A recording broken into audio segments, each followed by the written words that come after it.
लड़का परिवार का माना हुआ सुपर लूजर है, लेकिन जागृति समारोह में उसने सभी परीक्षकों को चौंका दिया, सिर्फ इसलिए क्योंकि मैं रैंक का रेड नाइट बनकर जागृत हुआ हूं। लेकिन पिछले जीवन में मैं एक बेकार व्यक्ति था जिसे परिवार से निकाल दिया गया था। कोई रास्ता न होने पर मैं निर्वासित होकर चला गया महाद्वीप के उत्तरी भाग में आत्मनिर्भर बनने के लिए। एक आकस्मिक अवसर में मैंने भाग्यवश प्राचीन ड्रैगन का हृदय प्राप्त किया। उसके बाद मैंने इसका उपयोग महाद्वीप का एक ऐसा अस्तित्व बनने के लिए किया जिससे लोग नाम सुनकर ही थरथर कांपते थे। परिणाम स्वरूप साम्राज्य को इस खबर का पता चल गया। उन्होंने तुरंत विभिन्न शक्तियों के साथ गठबंधन किया और मेरी हत्या की साजिश रची। इसने मुझे बहुत ही व्यथित और लाचार महसूस कराया। क्या मैं अपने इस जीवन को बस इसी तरह लापरवाही से समाप्त कर दूंगा? हालांकि तभी प्राचीन ड्रैगन के हृदय से अचानक विस्फोट हुआ। एक तीव्र चमकती हुई रोशनी का पुंज निकला। जब मैंने फिर से अपनी आंखें खोलीं, मैं 20 साल पहले के ड्रेक परिवार में वापस आ गया था। ड्रैगन स्लेयर ड्रेक ने 1000 साल पहले अकेले ही दुष्ट ड्रैगन हामोरेड को मार गिराया था। उसके बाद उन्होंने ड्रेक परिवार की स्थापना की जो आज महाद्वीप के 3 महान परिवारों में से एक है।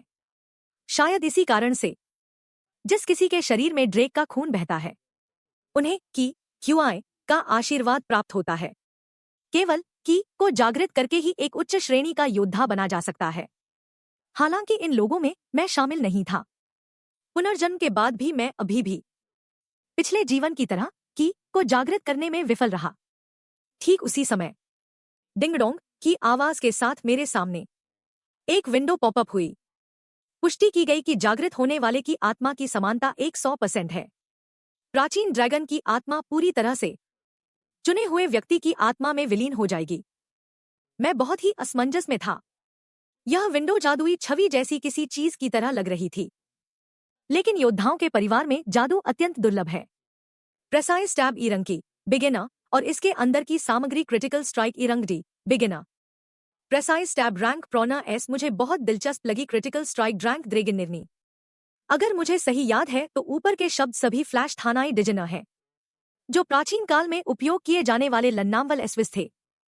प्राचीन लोग व्यक्तिगत क्षमताओं के आधार पर व्यवसायों में अंतर करते थे और कौशल विभिन्न व्यवसायों के आधार पर उत्पन्न होने वाली अद्वितीय क्षमताएं थे। Healing, composed mind, vigour recovery. White popup window दिखाती है कि मेरा पेशा हीलर है। Healing boost mad vigour recovery. White तो मुझे रिकवरी की क्षमता का उपयोग करने में सक्षम होना चाहिए। पिछले जीवन में मुझे याद है कि मैं 20 साल का था जब मैं हीलर बना था, और अब मैं आश्चर्यजनक रूप से अभी भी आकाश की उपस्थिति को महसूस कर सकता हूं। मेरे मन में कुछ अंदाजा है। शायद यह पिछले जीवन की क्षमता है जो मेरे पुनर्जन्म के साथ मेरे पास आ गई है। अचानक दरवाजा खटखटाने की ठक ठक आवाज हुई। पच्चापों से ही अंदाजा लगाया जा सकता था कि यह घर का बटलर डर्क है। जैसे ही डर्क अंदर आया, मुझे डर का एक तीव्र एहसास हुआ। हालांकि अब मेरी मानसिक आयु कई दशकों की है मास्टर, लेकिन इस तरह के घरेलू शिक्षक जैसे डर को मिटाना अब भी बहुत मुश्किल है। और ठीक इसी समय मेरे सिर से हरी रोशनी निकलने लगी। यह मेरा व्यावसायिक कौशल है, शांत मन, जो मेरी मानसिक स्थिति को किसी भी परिस्थिति में डगमगाने नहीं देता। और डर्क इस बार मुझे याद दिलाने आया है कि मुझे परीक्षण में भाग लेने जाना है। मुझे लगभग यह परीक्षण याद है। पैनक्राटियन ड्रेक रक्त रेखा से आने वाले सभी लोगों को पहले 5 साल पालने में प्रशिक्षण लेना होता है और फिर पैनक्राटियन की कुश्ती प्रतियोगिता में भाग लेना होता है। प्रतिद्वंद्वी का निर्णय आमतौर पर प्रशिक्षक द्वारा किया जाता है, लेकिन आपसी समझौते के मामले में प्रतिद्वंद्वी को नामित भी किया जा सकता है।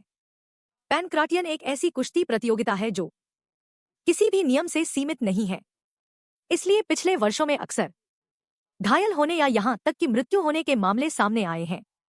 इसके अलावा बाद में अकादमी में कक्षाओं का विभाजन भी इसी मूल्यांकन के आधार पर किया जाता है। अगले दिन होने तक ड्रेक परिवार की सभी अगली पीढ़ियां परिवार के मैदान में इकट्ठा हो गई। प्रशिक्षक मारुक ने मंच से हमें याद दिलाया कि आज पैनक्राटियन कुश्ती प्रतियोगिता का अंतिम मूल्यांकन है। जैसे ही उसकी आवाज बंद हुई, उपस्थित सभी लोग आपस में कानाफूसी करने लगे। उम्मीद नहीं थी कि जिक जैसा लड़का यहाँ आने की हिम्मत भी करेगा, और उसके जैसा बेकार व्यक्ति होने के बावजूद वह अभी भी परिवार का सीधा उत्तराधिकारी है। उनकी बातें एक एक शब्द मेरे कानों में पड़ रही थी, लेकिन अब यह मेरी मानसिक स्थिति को प्रभावित नहीं करेगा। प्रशिक्षक के आदेश के साथ ही आरोन और गुटा ने पहली कुश्ती शुरू की। आरोन ने पैर उठाकर एक जोरदार किक मारी। एक भारी धमाके की आवाज के साथ लड़ाई पल भर में खत्म हो गई। मैंने ऊपकर अपनी ठुड्डी पर हाथ रखा। कोई रक्षात्मक मुद्रा नहीं बनाई, बल्कि अपने सामने के सारे खाली स्थान प्रतिद्वंद्वी के सामने पूरी तरह खोल दिए। दोनों पक्षों की जीत और हार वास्तव में कुश्ती शुरू होने से पहले ही तय हो चुकी थी। मुझे याद है जब मैं छोटा था और जब भी पैनक्राटियन का सामना करता था तो बहुत घबरा जाता था। अब देखने पर यह बिल्कुल बच्चों का खेल जैसा लग रहा है। इस समय एक ऐसी जगह जहां मेरा ध्यान नहीं गया। पास में ही कोई मुझे क्रूर नजरों से घूर रहा था। कुछ ही देर में बारी आई मेरी और रेवेन की कुश्ती की। मुझे अचानक कुछ बातें याद आईं। लगभग हर साल पैनक्राटियन कुश्ती प्रतियोगिता में मेरा प्रतिद्वंद्वी रेवेन ही होता था। उस समय मैंने इसके बारे में ज्यादा नहीं सोचा था। अब ध्यान से सोचने पर लगता है कि शायद उसने प्रशिक्षक के साथ कुछ गुप्त लेनदेन किया था। इस समय रेवेन मजाक के लहजे में बोला। इस बार उसे वास्तव में मेरी तारीफ करनी चाहिए। हर बार बुरी तरह पीटने के बावजूद अंत में मुझ में फिर भी इतनी हिम्मत होती है कि मैं उसके साथ कुश्ती जारी रख सकूं। हो सकता है कि मेरे शरीर में कुछ घटिया जीन ही हो।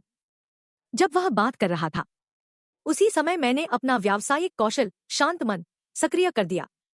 अगर मैं ऐसा नहीं करता तो मुझे सच में डर था कि कहीं मैं खुद को रोक ना पाऊं और इस रेवेन को मार न डालूं। यह सोचते ही मेरी नजरें पल भर में गहरी और ठंडी हो गईं। अगर तुमने एक बार फिर मेरा घटिया जीन कहकर मजाक उड़ाया तो मैं बिना किसी झिझक के तुम्हारा सिर पहली बार में ही फोड़ दूंगा। यह सुनते ही रेवेन ने तुरंत हाथ बढ़ाकर मेरे बाल पकड़ लिए। मुझ जैसे बेकार व्यक्ति की इतनी हिम्मत कैसे हुई कि मैं उससे इस तरह बात करूं, और वह न केवल यह कहेगा कि मैं एक घटिया जीन हूं, बल्कि पूरी दुनिया को बताएगा कि मैं पूरी तरह से एक घटिया जीन हूं। और ठीक अगले ही सेकंड में मैंने अपना बड़ा हाथ लहराया और कौशल का इस्तेमाल किया। एक प्रहार में सटीक निशाना। रेवेन के चेहरे का रंग उड़ गया और उसने जल्दी से अपना चेहरा ढक लिया। मैंने लाचारी के भाव से अपने बाएं हाथ को देखा। असल में मैं उसे सिर्फ मारकर बेहोश करना चाहता था, लेकिन मैं नियंत्रण नहीं कर पाया और कौशल अपने आप सक्रिय हो गया। इस दृश्य ने प्रशिक्षक मारुक को बहुत क्रोधित कर दिया। उसने अभी शुरू करने की घोषणा भी नहीं की थी और मैंने हमला करने की हिम्मत कैसे की। मैंने धीरे धीरे अपने दोनों हाथ फैलाए। क्या आपने ही हमें यह नहीं सिखाया था कि युद्ध में जो सबसे महत्वपूर्ण है वह है पहले हमला करके बढ़त हासिल करना। यह कहते हुए मेरी आंखों में अचानक कड़वाहट आ गई। मारुक डर के मारे कांप उठा। उसे मुझ में हत्या की भावना महसूस हुई। रेवेन भी अब तक संभल चुका था। प्रशिक्षक मारुक, अब शुरू करने की घोषणा कीजिए। वह इस घटिया जीन वाले को अच्छा सबक सिखाएगा। अगले ही पल रेवेन ने अपनी मुट्ठी तानी और मेरी ओर हमला करने के लिए बढ़ा। साथ ही उसके मन में हर समय मेरे बाएं हाथ से सावधानी बनी हुई थी। आखिर अभी वाले उस एक हमले ने उसे लगभग बेहोश ही कर दिया था। मैंने तेजी से पलटवार किया और अपना बायां घूंसा चलाया। रेवेन ने भी तेजी से प्रतिक्रिया दी और अचानक तेजी से नीचे झुक गया। इसके बाद आयरन माउंटेन लीन की मुद्रा में आते हुए वह जोर से मुझसे टकराया। मारुक को अपने सिर में झंझनाहट महसूस हुई। क्या यह वाकई एक 12 साल के बच्चे की लड़ने की क्षमता है? अभी जब रेवेन ने मेरे हमले से खुद को बचाया और उस गति का उपयोग करके मुझे गिराने की कोशिश की, तो मारुक रेवेन की अंतिम जीत की घोषणा करने के लिए तैयार था। लेकिन उसे उम्मीद नहीं थी कि मेरी प्रतिक्रिया उसकी कल्पना से परे होगी। एक पल में मैंने तेजी से रेवेन की ठुड्डी पर हमला किया और बहुत आसानी से रेवेन की पकड़ से खुद को छुड़ा लिया। जब प्रतिद्वंद्वी का पूर्ण नियंत्रण हो, वैसी स्थिति में भी मुझ जैसा 12 साल का बच्चा तुरंत सही और प्रभावी पलटवार कर सका। यहाँ रेवेन अभी दूरी बनाने की सोच ही रहा था कि मैंने बिना संकोच के एक लात मारी। सीधे ऊपर जाकर उसे जोर से लात मारी। इससे रेवेन को अत्यधिक पीड़ा हुई। इस लड़के में इतनी ताकत कहां से आई? कुछ देर युद्ध करने के बाद अब मैं लगभग अपनी शक्ति के स्तर को नियंत्रित कर पा रहा था। फिर मैंने अपने पेशे का कौशल एकाग्रता सक्रिय किया, जो मेरी चेतना की गति को तुरंत बढ़ा सकता है। इससे रेवेन का अगला हर हमला चूकने लगा। ऐसा लगता है कि शरीर के संतुलन पर अब मेरा पूरी तरह से नियंत्रण हो गया है। तो फिर इसे सीधे यहीं खत्म करते हैं। यह कहते हुए मैंने अचानक उसे कंधे के ऊपर से पटक दिया।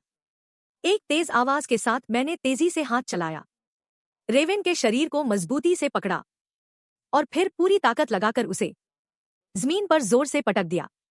इससे रेवेन की पसलियां पूरी तरह से चकनाचूर हो गईं। मेरी धीमी आवाज गूंजी, मुझ जैसे घटिया जीन वाले के हाथों सबके सामने पिटने का स्वाद बहुत अच्छा नहीं लग रहा होगा ना? यह देखकर वहां मौजूद सभी लोगों के चेहरे पर डर छा गया। यह लड़का अचानक इतना शक्तिशाली कब से हो गया? अच्छा हुआ कि अभी थोड़ी देर पहले उन्होंने रेवेन के साथ मिलकर मेरा मजाक नहीं उड़ाया। और तभी भीड़ में से एक आकृति धीरे धीरे बाहर आई। उसने कहा कि वह विशेष रूप से मेरे साथ मुकाबला करना चाहता है। मुझे यह आदमी याद है, केंगा वाल्डेक। पिछले जन्म में इसने मुझे बहुत प्रताड़ित किया था। मैं थोड़ा मुस्कुराया। मैं तुम्हारी चुनौती स्वीकार करता हूं, लेकिन सिर्फ तुम्हारे साथ यह बहुत उबाऊ होगा। क्यों न तुम अपने नौकर को भी साथ में ऊपर बुला लो? यह कहते हुए मेरी नजरें धीरे धीरे एक दूसरी आकृति पर टिकी। आखिर तभी तो मुकाबला बराबरी का होगा। केंगा यह सुनकर आगबबूला हो गया। क्या मैं उसका अपमान कर रहा हूं? मैं बस जोर से हंसा। हाँ बिल्कुल, जैसा तुम सोच रहे हो वैसा ही है। मैंने अपने पीछे खड़े लियाम को देखा और कुछ यादें ताजा हो गईं। पिछले जन्म में लियाम केंगा का नौकर था। स्वाभाविक रूप से वह भी फैमिली एकेडमी में प्रवेश पा सका था, लेकिन क्योंकि वह बहुत दूर का रिश्तेदार था, एकेडमी ने उसे बहुत पहले ही छोड़ दिया था। उसकी लाख मिन्नतों के बावजूद अंततः एकेडमी ने लियाम को बाहर निकाल दिया। उसके बाद जब वह महाद्वीप में भटक रहा था, तब वह एक संगठन में शामिल हुआ जिसका नाम बलनावेन शूरवीर दल था। कुछ ही समय बाद एक विद्रोह के कारण बलनावेन को भंग कर दिया गया। लियाम फिर से बेघर हो गया और अंत में वह एक भाड़े का सैनिक बन गया। भाड़े के सैनिक के रूप में लंबे समय के बाद वह रेड नाइट के स्तर तक पहुंचने में सफल रहा और उसने साम्राज्य का सबसे शक्तिशाली स्टोन मर्सिनरी ग्रुप स्थापित किया। अंत में तीनों बड़े समूहों को एकजुट कर वह महाद्वीप का असली मर्सिनरी किंग बन गया। बाद में साम्राज्य ने स्टोन मर्सिनरी ग्रुप को महाद्वीप के उत्तरी अभियान के लिए काम पर रखा। उत्तरी क्षेत्र और साम्राज्य दुश्मन थे। उस समय मैं इत्तेफाक से उत्तर में ही था, इसलिए स्वाभाविक रूप से मैं और लियाम दुश्मन बन गए थे। लेकिन इस जन्म में मुझे अपने संबंधों को बदलना होगा। जब मैं यह सोच ही रहा था, तब केंगा ने मेरी ओर घूंसा चलाया। एक आवाज के साथ मैंने बड़ी आसानी से केंगा के घूंसे को पकड़ लिया। मैंने कहा था कि तुम दोनों साथ में आओ। तुम मेरी बात मानते क्यों नहीं? केंगा थोड़ा मुस्कुराया और उसने मुझे लात मारने के लिए अपना पैर उठाया। अगले ही पल एक बहुत तेज दर्द केंगा के दाहिने पैर से ऊपर की ओर उठा, क्योंकि उसकी वह लात बिल्कुल मेरी कोहनी पर लगी थी। मैं तुरंत उसके सामने आ गया और फिर घूंसा मारने का नाटक किया। केंगा ने यह देखकर जल्दी से अपने चेहरे को बचाने के लिए हाथ ऊपर किए। हालांकि अगले ही पल उसे महसूस हुआ कि उसके दाहिने पैर पर हमला हुआ है। कुछ ही देर में केंगा की हालत ऐसी हो गई कि वह पलटवार भी नहीं कर सका। फिर उसने गुस्से में लियाम से कहा कि वह जल्दी से आकर मुझे बुरी तरह पीट दे। लियाम एक बहुत गहरी हत्या की भावना के साथ धीरे धीरे आगे बढ़ा। हालांकि मेरा यह दूसरा जन्म है, लेकिन लियाम का शरीर देखकर मुझे अब भी शक होता है कि वह पहले से ही एक वयस्क है। लेकिन अगर उसे पहले मौका मिल गया तो वह अपनी लड़ाई की लय में आ जाएगा। इसलिए मैंने अपनी रणनीति बदली और पहले हमला किया। लियाम की ओर बढ़ते हुए अगले ही पल देखा, अनगिनत परछाइयां तुरंत प्रकट हुईं लियाम के चारों ओर। फिर एक ही समय में सबने उस पर हमला कर दिया। यह मेरा ग्रेट कौशल रैंडम स्लैश है, जो दुश्मन की दृष्टि को भ्रमित कर सकता है और तेजी से हमले करने में सक्षम है। देख रहे लोग डर के मारे मुंह खोले रह गए। इस तरह के हमले का तरीका पहली बार देखा था। यहाँ तक कि प्रशिक्षक मारुक भी खुद को रोक नहीं पाए। उनके चेहरे पर आश्चर्य के भाव आ गए। मध्य महाद्वीप में आमतौर पर तलवारबाजी प्रचलित है, इसलिए बहुत कम देखने को मिलता है। उत्तरी क्षेत्र का मुक्केबाजी हमला। बस मेरा यह छोटा शरीर अभी भी बहुत कमजोर है। लंबे समय तक टिकने का कोई रास्ता नहीं है। उच्च तीव्रता वाले हमले जारी रखने के लिए, लेकिन इससे भी ज्यादा लियाम की शारीरिक मजबूती इस समय सबसे बड़ी समस्या है। यह शख्स बिना किसी हड़बड़ाहट के बचाव कर रहा है। मुझे याद है पिछले जन्म में भाड़े के सैनिकों का राजा बनने के बाद उसने जो अपनाया था वह हमेशा से चरम आक्रामकता थी। मैंने सोचा कि चूंकि मेरा शरीर अपनी सीमा तक पहुंच चुका है, तो क्यों न लियाम को परखने के लिए अपनी पूरी ताकत लगा दूं कि उसका वर्तमान शरीर वास्तव में कितना मजबूत है। यह सोचते हुए मैंने जोर से वार किया। एक अत्यंत शक्तिशाली घूंसा। लियाम की प्रतिक्रिया बहुत तेज थी। उसने तुरंत सिर झुकाकर उस घूंसे को चकमा दे दिया। इसने मुझे सीधे तौर पर चौंका दिया। यह घूंसा मेरा पूरी ताकत से किया गया प्रहार था। लियाम वास्तव में उससे कहीं ज्यादा ताकतवर है जितना मैंने सोचा था। उसी समय लियाम ने मौके का फायदा उठाया और अचानक मेरा दाहिना हाथ पकड़ लिया। मैंने तेजी से उसके पंजे से खुद को छुड़ाया। फिर केंद्रित संवेदन कौशल का उपयोग किया और गति का फायदा उठाते हुए लियाम को अपने शरीर से जकड़ लिया। भले ही उसका शरीर कितना भी मजबूत क्यों न हो, अगर मस्तिष्क में हवा और रक्त का संचार काट दिया जाए तो वह बरकरार नहीं रख पाएगा। युद्ध के दौरान अपनी चेतना को लियाम ने इस पर हार नहीं मानी, बल्कि मुक्के चलाते हुए मुझ पर जोरदार प्रहार करने लगा। मैंने सही कहा था। अगर ऐसा है तो देखते हैं कौन ज्यादा देर तक टिक पाता है। वहां मौजूद लोग दंग रह गए। शायद बिना सच्चाई जाने कोई भी यह नहीं सोचेगा कि यह 12 साल के बच्चों के बीच की लड़ाई है। कुछ ही समय बाद लियाम पहले बेहोश होकर गिर पड़ा और इसी समय पहले वाला वह गुप्त व्यक्ति एक बार फिर थोड़ा मुस्कुराया। अब आया ना मजा। मुझे इस तरह हराने में ही तो असली मजा है। जिक ड्रेक। दृश्य बदलता है और मेरी आकृति कमरे में दिखाई देती है। बटलर डर्क ने मेरी नब्ज जांचने की इच्छा जताई, क्योंकि वह चिंतित था कि लड़ाई में मुझे कुछ गुप्त चोटें आई होंगी। मैं अपने मन में अच्छी तरह जानता हूं। यह शख्स शायद पुष्टि करना चाहता है कि क्या मैंने ओरा को जागृत कर लिया है। लेकिन थोड़ा सोचने के बाद मैंने अपना हाथ उसकी ओर बढ़ा दिया। फिर अगले ही पल नीली हवा का एक प्रवाह लगातार मेरे शरीर में समाने लगा। मैं थोड़ा हैरान हुआ। मुझे याद है पिछले जन्म में ऐसा नहीं हुआ था। कोई प्रतिक्रिया नहीं हुई थी और मैंने नहीं सोचा था कि बटलर वास्तव में एक स्यान नाइट नीला शूरवीर निकला। आमतौर पर जागृति की पुष्टि करते समय ज्यादातर केवल डैंटियन की जांच की जाती है, लेकिन डर्क ने मेरिडियन के माध्यम से मेरे पूरे शरीर की अच्छी तरह जांच की। यह जानना जरूरी है कि दूसरे के शरीर में की प्रवाहित करना कोई आसान काम नहीं है। इसके लिए की पर अत्यंत सूक्ष्म नियंत्रण होना चाहिए। ऐसा लगता है कि डर्क निस्संदेह एक स्यान नाइट ही है। शूरवीरों के स्तर में भी विभिन्न श्रेणियों का विभाजन होता है। मार्शल आर्ट और की नियंत्रण की क्षमता के आधार पर उन्हें कई स्तरों में बांटा गया है। व्हाइट स्वॉर्ड्समैन वह चरण है जब तलवारबाजी सीखना शुरू ही किया जाता है। आशीर्वाद समारोह से पहले परिवार के अधिकांश सदस्य व्हाइट स्वॉर्ड्समैन के चरण में होते हैं। येलो नाइट वह चरण है जिसमें की जागृत होती है और डैंटियन प्रशिक्षण का चरण खुलता है। पालने क्रैडल के छात्र आशीर्वाद प्राप्त करने के बाद येलो स्वॉर्ड्समैन बन जाते हैं। इस समय से उन्हें की को स्वतंत्र रूप से नियंत्रित करने की क्षमता प्राप्त हो जाती है। दूसरे शब्दों में कहें तो वे बन जाते हैं एक वास्तविक शूरवीर। पर्पल नाइट इससे भी एक स्तर ऊपर का स्तर है, जो तलवार के हमले को मजबूत करने के लिए की का उपयोग कर सकते हैं। स्यान नाइट जैसा कि नाम से पता चलता है नीली की को जागृत करने का चरण है। इसके बाद वह क्षेत्र आता है जो मानवीय सीमाओं से परे जाने पर ही प्राप्त किया जा सकता है, जैसे पिछले जन्म के भाड़े के सैनिकों का राजा लियाम और वह रेड नाइट स्तर जिसे मैं प्राप्त कर सकता हूं। हालांकि किंवदंतियों में ब्लैक नाइट का भी अस्तित्व है, लेकिन इस राक्षसी स्तर के योद्धा पूरे महाद्वीप में भी गिनेच नहीं मिल पाते हैं। मेरा मन बुदबुदाने लगा। सियान नाइट पहले से ही नाइट कमांडर स्तर का होता है, वह ड्रेक परिवार में बटलर बनने क्यों आएगा? लेकिन मुझे इसकी चिंता करने की जरूरत नहीं है कि उसे किसी सुराग का पता चलेगा। की के माध्यम से हेवनली फर्मामेंट को महसूस करना बिल्कुल असंभव है।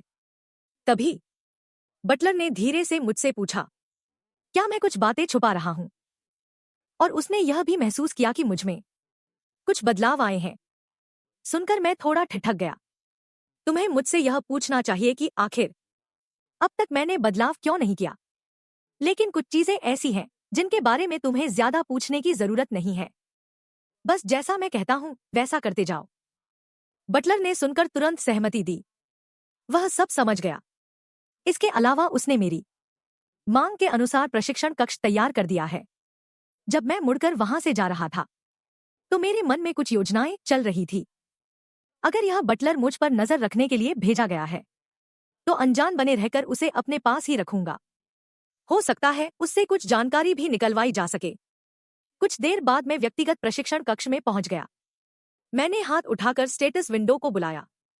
Precise tab rank E beginner. अब कौशल शुरुआती से critical strike rank D beginner. Precise tab rank E beginner निपुणता स्तर तक बढ़ गया है। Critical strike rank D beginner. मुझे लगता है कि कौशल का जितनी बार उपयोग किया जाएगा स्तर उतना ही बढ़ता जाएगा। बस अभी भी कुछ सवाल हैं। ये कौशल जो अपने आप सक्रिय हो जाते हैं, क्या ये शुरू से ही थे? तो क्या भविष्य में मेरे द्वारा सीखे गए कौशल भी स्किल बार में दिखाई देंगे? और ये जो विशेष रूप से चिह्नित व्यावसायिक कौशल हैं, वे आखिर सामान्य कौशलों से कैसे अलग हैं? फिलहाल मैंने सिर्फ इतना पाया है कि उनके सक्रिय होने का तरीका बिल्कुल एक जैसा है।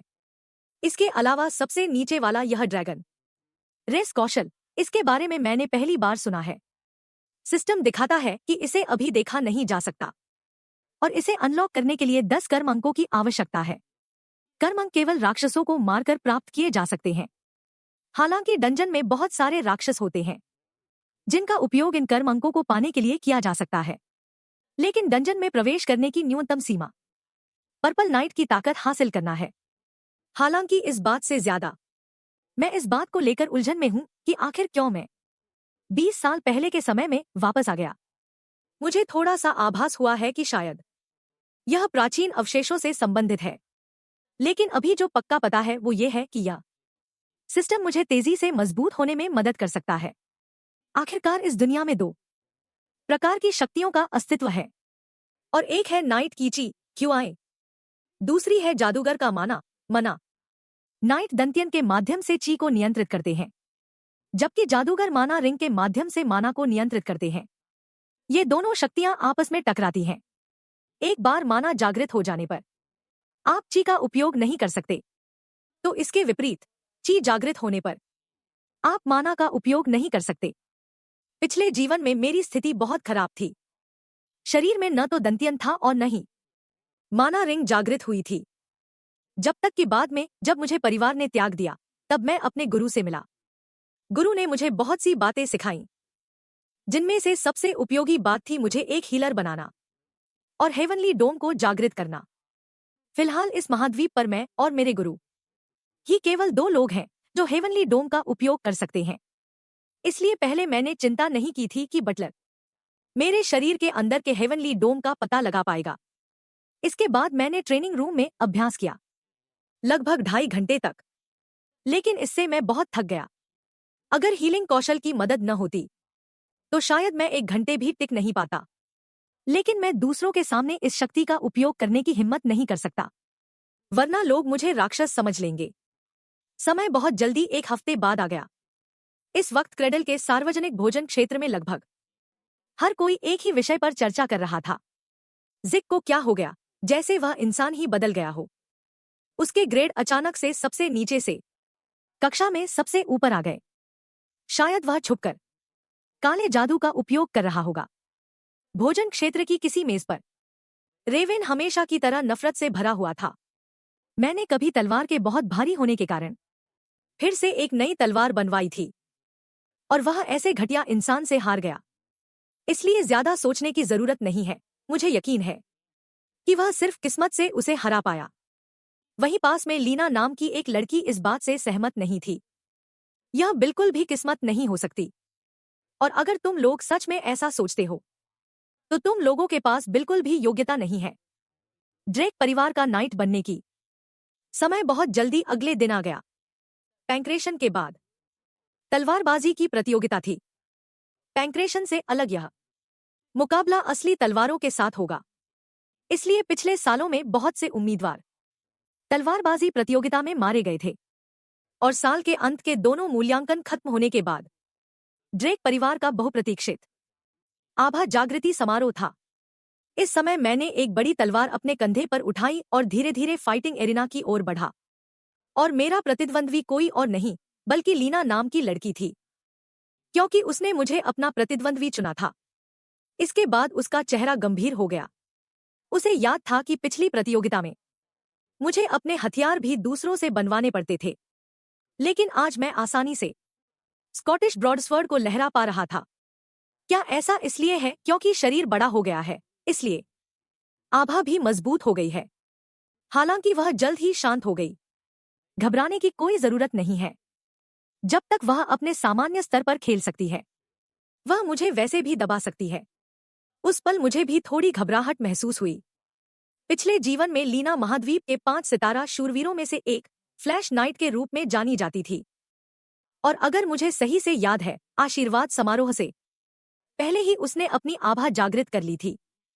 वह ड्रेक परिवार की युवा पीढ़ी में सबसे उत्कृष्ट प्रतिभाशाली थी। जैसे ही रेफरी ने मूल्यांकन शुरू करने की घोषणा की, लीना ने तुरंत हमला कर दिया। उसने एक जोर का वार किया। यह देखकर मैंने तुरंत पीछे हटकर दूरी बना ली, लेकिन मुझे सांस लेने का मौका भी नहीं मिला था। लीना की आकृति अचानक मेरे पीछे आ गई।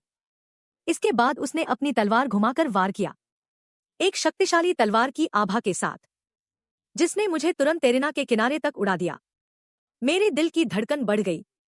मैंने नहीं सोचा था कि उस समय तक उसकी ताकत इतनी ज्यादा हो जाएगी। जैसे ही हम फिर से आमने सामने आए, दर्शकों के बीच से लगातार कुछ आवाजें आ रही थी। लीना, इस लड़के के साथ खेलना बंद करो, जल्दी से इसे खत्म करो। और इस समय बीच में एक युवक ने ठंडी सांस ली। मूर्खों का झुंड। लीना खेल नहीं रही है। हालांकि वह भी ठीक से देख नहीं पा रहा था, लेकिन वास्तव में लीना लगातार कमियां ढूंढ रही थी। लेकिन हर बार जब वह कमियों पर हमला करना चाहती थी, मैं उन्हें चतुराई से रोक लेता था। इसने उसे एक बहुत ही अजीब भ्रम में डाल दिया, जैसे कि मैं जानबूझकर अपनी कमियां दिखा रहा था और साथ ही लीना की तलवारबाजी को निर्देशित भी कर रहा था। इस समय फाइटिंग एरिना पर यह बिल्कुल वैसा ही था जैसा मैंने अनुमान लगाया था। लीना की तलवारबाजी की समझ पूरी तरह से पाठ्य पुस्तकों पर आधारित थी, इसलिए हर दाव लगभग एक ढांचे के अंदर बंद था। तो अब मुझे देखना है कि क्या मैं उसे इस ढांचे को तोड़ने में मदद कर सकता हूं। यह सोचकर मैंने तुरंत अपना शरीर नीचे झुकाया। लीना ने मेरी रणनीति का अनुमान लगाया। मुझे शायद दूरी को तुरंत कम करना था और फिर उसे तेजी से हराकर खत्म करना था। हालांकि गति में वह मुझसे कम नहीं होने वाली थी। वह निश्चित रूप से मुझसे नहीं हारेगा। और ठीक उसी समय मेरी आकृति उसके सामने आ गई थी। उसी समय मैंने अपना हाथ उठाया और अपनी बड़ी तलवार से प्रहार करने की मुद्रा बनाई। रैना एक तरफ झुकी और वार से बच गई। इसे हल करना मुश्किल नहीं है। पाठ्य पुस्तकों में ऐसी स्थितियों के लिए विशेष मुकाबला रणनीतियां हैं। जब तक वह दूरी बना सकती है, वह तुरंत प्रतिक्रिया दे सकती है, जैसे ही वह अपनी पुरानी चाल चलने वाली थी। इस बार जब मैंने अपनी बड़ी तलवार उठाई, तो मैंने जमीन से कंकड़ भी उछाल दिए। रैना बिल्कुल बेक पर थी। कंकड़ उसके चेहरे पर बिखर कर लगे। इससे उसके चेहरे के भाव थोड़े स्तब्ध रह गए। मैंने इस अवसर का लाभ उठाया और तुरंत उसके सामने पहुंच गया। इसके बाद मैंने रैना की गर्दन पर तलवार से जोरदार प्रहार किया। ठीक उसी नाजुक क्षण में रैना ने जल्दी से अपने शरीर के भीतर की को सक्रिय किया और मेरे हाथ की बड़ी तलवार को झटक कर दूर फेंक दिया। अचानक दर्शकों की दीर्घा में उत्साह की लहर दौड़ गई। उनका अंदाजा सही निकला था। युवा पीढ़ी की प्रतिभा के रूप में रैना वास्तव में अजय है। यहां तक कि इस पूरी लड़ाई में उसने की का उपयोग भी नहीं किया था। दूसरी ओर प्रशिक्षक का चेहरा धीरे धीरे गंभीर होता जा रहा था। छात्र शायद इसे न समझ पाए हों, लेकिन वह समझ गया था कि जब तलवार रैना को छूने ही वाली थी, तब रैना को बहुत कम मात्रा में और मुश्किल से दिखने वाली की का उपयोग करने के लिए मजबूर होना पड़ा। लेकिन उसे अच्छी तरह याद था कि रैना ने पहले शपथ ली थी कि अकादमी में प्रवेश करने से पहले वह कभी भी की का उपयोग नहीं करेगी। क्या यह संभव है कि रैना अब अपनी बात से मुकर गई है? और इसी समय मेरी आकृति पहले ही फिर से रैना के सामने आ गई थी। मैं धीरे से हंसा। अभी मैच खत्म नहीं हुआ है, यह कहकर मैंने बिना किसी हिचकिचाहट के अपना मुक्का चलाया और सीधे रैना की गर्दन पर मारा। तुरंत रैना ने अपनी गर्दन पकड़ ली और धड़ाम से जमीन पर घुटनों के बल गिर पड़ी। इस दृश्य ने सभी को असमंजस में डाल दिया। यह एक तलवारबाजी की प्रतियोगिता है। जब मेरी तलवार हाथ से छूट गई थी, तभी मुझे सीधे हारा हुआ घोषित कर दिया जाना चाहिए था। और एक शूरवीर होकर तलवार खो देना शूरवीर परिवार के लिए एक बड़ा अपमान है। मैंने इसे अनसुना कर दिया। इतना सब कहने का क्या फायदा? क्या प्रतियोगिता का नियम सिर्फ जीतना नहीं है? फिर मैं धीरे से रैना के सामने गया। क्या तुम अब भी लड़ना जारी रखना चाहती हो? रैना का चेहरा बहुत खराब लग रहा था। उसने अभी तक मैच हारा नहीं था, बस अभी सावधानी हटने की वजह से मुझे अचानक हमला करने में कामयाबी मिल गई थी। लेकिन जब उसने दोबारा सोचा कि अगर मेरे हाथ में मुक्के की जगह वह बड़ी तलवार होती, तो शायद वह और भी बुरी तरह हारती। कुछ देर सोचने के बाद रैना ने सबके सामने घोषणा की कि इस बार की प्रतियोगिता वास्तव में वह हार गई है। इस बात ने सभी को वहीं स्तब्ध कर दिया। जीक, जिसे हमेशा बेकार मास्टर कहा जाता था, उसने परिवार की मानी हुई प्रतिभा को हरा दिया था।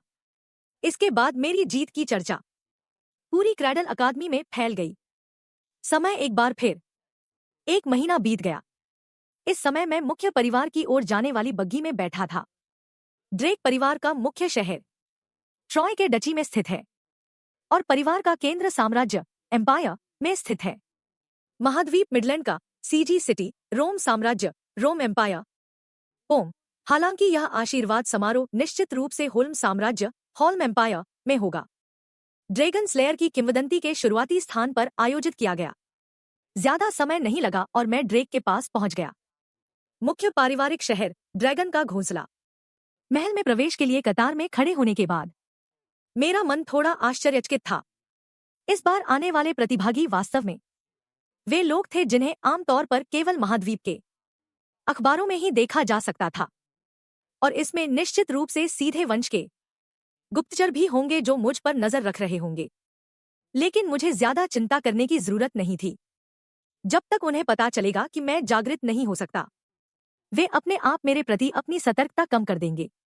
जब मैं यह सोच ही रहा था, मेरी आंखों में अचानक गुस्से की ज्वाला भड़क उठी। यह आदमी यहां कैसे आ सकता है? उसी समय एबेल रईसों के साथ शिष्टाचार की बातें कर रहा था। उसने कहा कि उसे अचानक इसमें दिलचस्पी हुई और वह इस साल का आशीर्वाद समारोह देखना चाहता था, और साथ ही यह भी देखना चाहता था कि उसके प्यारे छोटे भाई का प्रदर्शन कैसा रहता है। एबेल ड्रेक परिवार का दूसरा बेटा है, और मैं अपनी भावनाओं पर काबू क्यों नहीं रख पाया, क्योंकि पिछले जीवन में एबेल का एक भयानक नाम था, नरसंहार शूरवीर, स्लॉटर नाइट। लेकिन अभी मैं कुछ नहीं कर सकता, और मुझे अच्छी तरह याद है कि पिछले जीवन में एबेल आशीर्वाद समारोह में शामिल होने नहीं आया था। क्या यह संभव है कि मेरे व्यवहार ने भविष्य की दिशा बदल दी है? जल्द ही आशीर्वाद समारोह की आधिकारिक शुरुआत की घोषणा की गई। मैदान में उतरने वाला पहला व्यक्ति आरुण था। उसने अपना दाहिना हाथ पानी में डाला और फिर तालाब के पानी ने सीधे उसकी हथेली को काट दिया। अगले ही पल नीली ऊर्जा की एक लहर ने तुरंत उसके शरीर को घेर लिया। इसके बाद यह ऊर्जा धीरे धीरे उसके डैंशन में एकत्रित होने लगी। ड्रेक परिवार के सभी रक्त संबंधियों को आशीर्वाद समारोह से गुजरना ही पड़ता है। 12 साल की उम्र में जब वे क्रैडल से स्नातक होते हैं, तब डैंटियन खुलता है और फिर की जागृत होती है। जबकि अन्य परिवारों के सामान्य शूरवीर 20 साल की उम्र में ही मुश्किल से की को जागृत कर पाते हैं।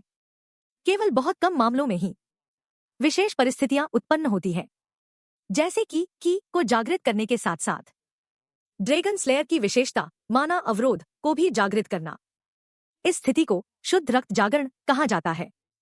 और जब रैना अपना समारोह कर रही थी तो माना की रोशनी अचानक लाल रंग में चमकने लगी। यह दर्शाता है कि रैना के शरीर में ड्रैगन स्लेयर की विशेषता प्रकट हुई है। मैदान पर मौजूद सभी लोग अचानक उत्साहित हो गए। आखिरकार यह एक नीला शूरवीर सायन नाइट या यहां तक कि लाल शूरवीर रेड नाइट बनने वाला शुद्ध रक्त जागरण था। इस समय प्रशिक्षक ने बड़े उत्साह के साथ जल्दी से दस्ताने लाने का इशारा किया, क्योंकि इसमें माना अवरोध की विशेषता होती है। यदि परिवार के विशेष दस्ताने न हों तो सामान्य जीवन जीना भी मुश्किल हो जाता है। लेकिन एक बार जब आप शुद्ध रक्त सिद्ध हो जाते हैं तो आप हमेशा उनका उपयोग कर सकते हैं। ड्रेक उपनाम। परिवार की विभिन्न प्रकार की सहायता और संसाधनों का लाभ प्राप्त करना। कुछ ही देर बाद मैं धीरे धीरे जागरण मंच पर चढ़ा। भीड़ में फिर से कोलाहल मच गया। रेना ने कुछ समय पहले ही शुद्ध रक्त जागरण पूरा किया है और चूंकि मैं उसे हरा सकता हूं 3 तो बहुत संभव है कि यह भी एक शुद्ध रक्त जागरण हो। लेकिन मुझे लगता है कि यह जागृति कांस्य प्रतिमा बहुत ही बकवास है। पिछले जीवन में मैंने पालने में बड़ी मुश्किल से जीने के लिए दांतों तले उंगली दबाई। अंत में ड्रेक परिवार का बन गया। पहला जागरण असफल। उसके बाद के जीवन को केवल बर्बाद ही कहा जा सकता है। लेकिन इस बार निश्चित रूप से कुछ अलग है। मैंने न केवल पहले ही एक मरहम लगाने वाले का पद प्राप्त कर लिया है, बल्कि मैं आकाश को भी नियंत्रित कर सकता हूं। सबसे महत्वपूर्ण बात यह है कि मैंने अपनी इच्छा शक्ति के बल पर खुद को फिर से खड़ा कर लिया है। यह शापित कांस्य प्रतिमा। आशा है कि इस बार आप मुझे निराश नहीं करेंगे। हालांकि मैंने अपने मन में बहुत देर तक सोचा। कांस्य प्रतिमा में कोई हलचल नहीं हुई। इसने सभी को बहुत आश्चर्यचकित कर दिया। यहां तक कि एबेल का चेहरा भी गंभीर हो गया। आखिरकार ऐसी स्थिति पहले कभी नहीं देखी गई थी। तुरंत कुछ आवाजें धीरे धीरे सामने आईं। इस व्यक्ति के पास केवल शक्ति ही है। परिवार का सीधा वंशज होने के बावजूद वह कांस्य प्रतिमा के साथ तालमेल बिठाने में असमर्थ रहा। अपनी भावनाओं को थोड़ा शांत करते हुए मैं भी समझ गया, भले ही ऊर्जा को जगाया न जा सके, कोई बात नहीं। पिछले जीवन में मैंने खुद के दम पर महाद्वीप के शीर्ष विशेषज्ञों में से एक का मुकाम हासिल किया। लेकिन जब मैं जागरण मंच से नीचे उतर रहा था तभी अचानक मेरे सामने एक प्रॉम्प्ट विंडो दिखाई दी। सिस्टम द्वारा यह पाए जाने पर कि त्रुटि के कारण जानकारी भेजने में देरी हुई।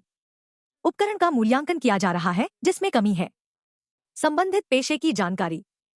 उपकरण ने पुष्टि की है कि उपयोगकर्ता की क्षमता हीलर है। अगले ही पल कांस्य की मूर्ति अचानक फट पड़ी, एक चमकीली लाल रोशनी के साथ। यह देखकर सभी ने अपनी आंखें झपकाईं। यह फिर से लाल रोशनी है। इसमें कोई संदेह नहीं है कि यह एक शुद्ध रक्त जागरण है। इसी समय मेरे सामने फिर से प्रॉम्प्ट विंडो दिखाई दी। उपयोगकर्ता की आत्मा में अंकित प्राचीन ड्रैगन के आशीर्वाद को सक्रिय किया गया। पिशाचों के लड़ाकू रक्त को जगाया गया।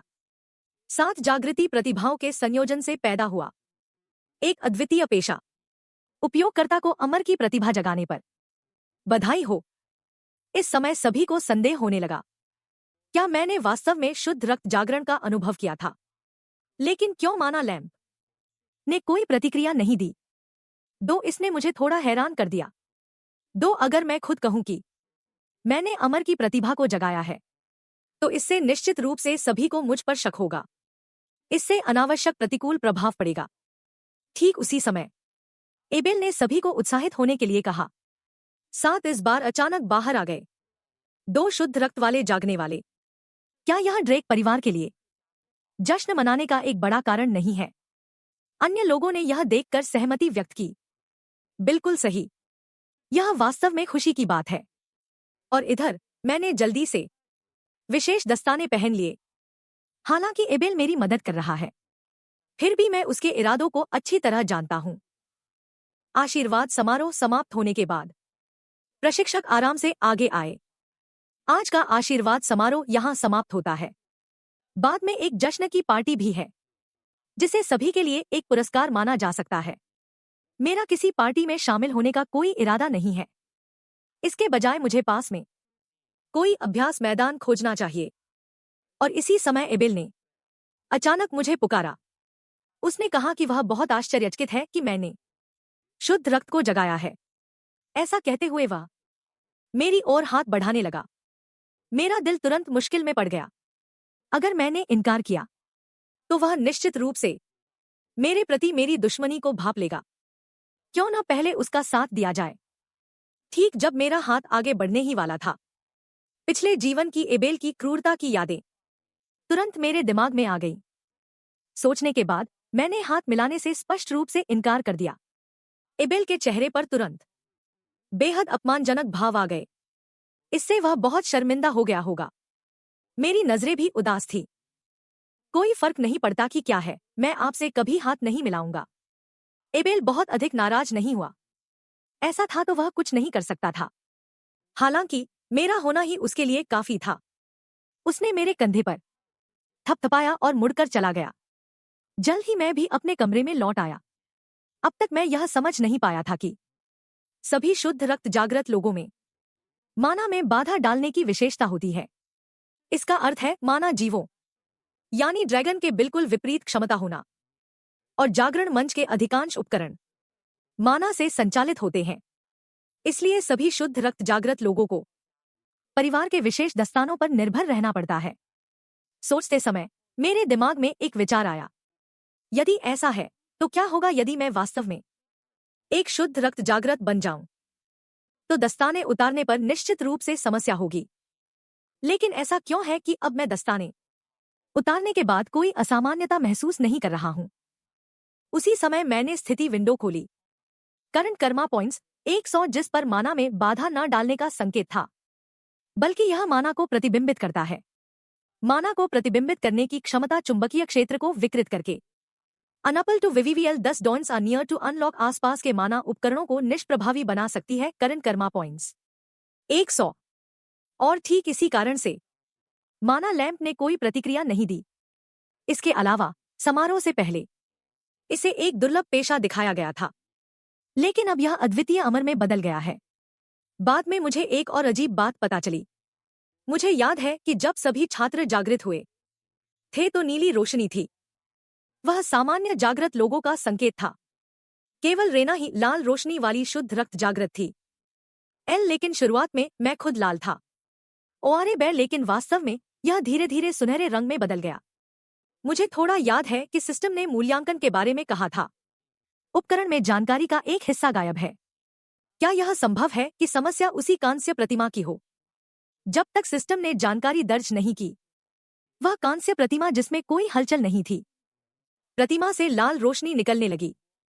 तो क्या ऐसी कोई संभावना है कि यह कांस्य प्रतिमा असल में इस काम के लिए नहीं है कि यह जांचा जाए कि जागृत हुई है या नहीं, बल्कि यह निर्धारित करने के लिए है कि उपयोगकर्ता के पास योग्यता है या नहीं। दुर्लभ व्यवसायों के लिए लाल रंग दिखता है, अद्वितीय व्यवसायों के लिए सुनहरा रंग दिखता है। शायद इसलिए क्योंकि आधुनिक व्यवसायों की यह अवधारणा लगभग लुप्त हो चुकी है। इसी कारण इस कांस्य प्रतिमा को केवल यह पुष्टि करने का उपकरण मान लिया गया कि कोई जागृत हुआ है या नहीं। परिणामस्वरूप दुर्लभ व्यवसायों को सभी ने शुद्ध रक्त जागृति समझ लिया। अगर इस तरह से सोचे तो पिछले सारे सवाल हल हो जाते हैं। लेकिन क्या पिछली पीढ़ियों के किसी भी मुखिया ने कभी इस समस्या पर गौर नहीं किया? पर सोचने पर इसकी भी संभावना लगती है। आखिरकार यह कांस्य प्रतिमा प्राचीन काल से चली आ रही एक प्राचीन अवशेष है। हो सकता है कि कुछ जानकारी समय के साथ मिट गई हो। मैं भी बस इत्तेफाक से ही इस बात को समझ पाया हूं। जब मैं यह सोच ही रहा था, मुझे अचानक पता चला कि मैंने कर्म अंक प्राप्त कर लिए हैं। मुझे लगा कि शायद ये जागृति के समय मिले होंगे। मैंने बिना किसी हिचकिचाहट के सीधे कर्म अंकों का उपयोग किया। अगले ही पल सिस्टम के पॉपअप एक के बाद एक आने लगे। ड्रैगन जाति के कौशल देखने का अधिकार अनलॉक हुआ। ड्रैगन आई, ड्रैगन का दबदबा और ग्लूटनी कौशल। लेकिन उन्हें सक्रिय करने के लिए कर्म अंकों की आवश्यकता है। मैं मन ही मन बुदबुदाने लगा।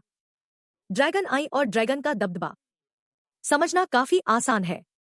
पहला दूर तक देख सकता है और आसानी से दूसरे की जानकारी प्राप्त कर सकता है, और दूसरा वह है जो अपने दबाव से दूसरों को झुकने पर मजबूर कर सकता है। इसके विपरीत आखिरी कौशल ग्लूटनी को समझना मुश्किल है। क्या इसका मतलब यह है कि मुझे बहुत ज्यादा खाना होगा? हालांकि अभी भी पूरी तरह समझ नहीं आया है, पर यह काफी अच्छा महसूस हो रहा है। सोचने के बाद मैंने पहले अनलॉक करने का फैसला किया, ड्रैगन आई और ड्रैगन का दबदबा कौशल। अगले ही पल मैंने तेजी से ड्रैगन आई कौशल का प्रयोग किया। शुरुआत में कोई बदलाव नहीं हुआ, लेकिन कुछ ही देर बाद मुझे कुछ अजीब सा महसूस हुआ। आंगन की कांस्य प्रतिमा इस समय ऐसी दिख रही थी जैसे वह बिल्कुल आंखों के सामने हो।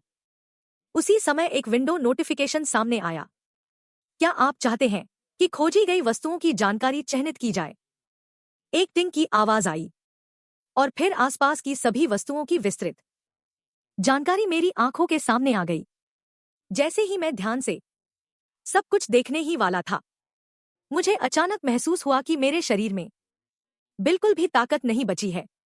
ऐसा लगता है कि ड्रैगन जाति के ये कौशल शक्तिशाली तो हैं, पर ये उतनी ही ज्यादा शारीरिक ऊर्जा भी सोखते हैं। सौभाग्य से हीलिंग तकनीक के जरिए मैंने जल्दी ही अपनी शारीरिक शक्ति वापस पा ली। हालांकि अगले ही पल मैं पूरी तरह दंग रह गया, क्योंकि मैंने खुद से हीलिंग कौशल का उपयोग नहीं किया था। तभी मुझे पता चला कि पॉपअप पैनल में बदलाव आया है। सभी व्यावसायिक कौशल अब किसी भी समय सक्रिय में बदल गए हैं, यानी कि शरीर के घाव अब अपने आप ठीक हो सकते हैं। इसने मुझे बेहद उत्साहित कर दिया। यह तो लगभग एक अमर शरीर होने जैसा है। सोचते हुए मैंने एक छोटा चाकू उठाया और अपने हाथ पर एक चीरा लगाया। जैसा मैंने सोचा था वैसा ही हुआ। मात्र 2.5 सेकंड के बाद हाथ का घाव पूरी तरह से ठीक हो गया। मैं धीरे से हंसा। मेरे शरीर की वर्तमान स्थिति के हिसाब से मुझे अकादमी में 5 साल बिताने की कोई जरूरत नहीं है। अगर सावधानी से कहूं तो मुझे लगता है 2 साल ही काफी होंगे। दृश्य बदलता है और अगला दिन आ जाता है। मैं ड्रेक अकादमी के नए छात्रों के समारोह में दिखाई देता हूं। ड्रेक अकादमी ट्रॉय डची की राजधानी में स्थित है। यह एक ऐसी जगह है जहां हर वह व्यक्ति जो शूरवीर बनना चाहता है, अपनी पूरी जान लगाकर प्रवेश करना चाहता है। यह महाद्वीप की सबसे शीर्ष शूरवीर अकादमी है। इस समय मैंने देखा कि यहाँ के वरिष्ठ छात्र देखने में बिल्कुल वयस्कों जैसे लग रहे थे, क्योंकि उनके शरीर कसरत से बेहद मजबूत हो चुके थे। उनमें शायद ही कोई कमी ढूंढी जा सकती थी। हालांकि इसके बावजूद वे उन नए छात्रों की तुलना नहीं कर सकते जो पालने से ही प्रशिक्षित हुए हैं। जल्द ही मैंने एक और बात पर गौर किया। कुछ शक्तिशाली परिवारों ने ऐसा लगता है कि अपने अपने गुण बना लिए हैं। मैं हमेशा से एक बात जानता था, ड्रेक परिवार का समर्थन करने वाले कई शाखा परिवारों में से 3 परिवारों का प्रभाव सबसे अधिक है। शक्ति वाला थून परिवार, बुद्धि वाला जेमन्स परिवार और धन वाला बाल्डेक परिवार। इन परिवारों के बच्चों ने निश्चित रूप से यहाँ अपने छोटे समूह बना लिए होंगे, लेकिन ये सारी बातें मेरे लिए कोई मायने नहीं रखती। उसके बाद मैं जल्दी जल्दी पहुंच गया शुद्ध रक्त जागृतों के लिए विशेष उच्च श्रेणी के छात्रावास प्लेटिनम अपार्टमेंट में। यहाँ सभी सुविधाएं मौजूद हैं, जैसे कि विशेष प्रशिक्षण मैदान, किताबों से भरा एक समृद्ध पुस्तकालय और अन्य सभी प्रकार की सुख सुविधाएं। यहाँ सब कुछ उपलब्ध है। ऐसे उच्च श्रेणी के छात्रावास में केवल अकादमी के सबसे शीर्ष छात्रों को ही रहने का अधिकार है। यहाँ तक कि वे छात्र भी जो संभ्रांत पृष्ठभूमि से आए उत्कृष्ट छात्र हैं, उनके लिए भी यहाँ रहना कोई आसान बात नहीं है।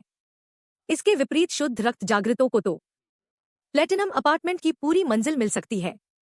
जैसे ही मैंने अपार्टमेंट में कदम रखा, नौकरों के एक समूह ने मुस्कुराते हुए मेरा स्वागत किया और उन्होंने मेरे आने पर खुशी जताई। इस स्वागत ने मुझे थोड़ा हैरान कर दिया।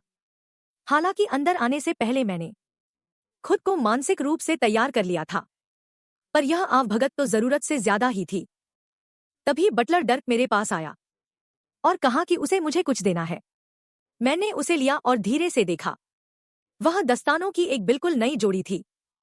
अब जब नए दस्ताने मिल ही गए हैं, तो क्यों न इस मौके पर एक नई तलवार भी बनवा ली जाए। डर्क ने मेरी बात सुनकर सहमति में सिर हिलाया।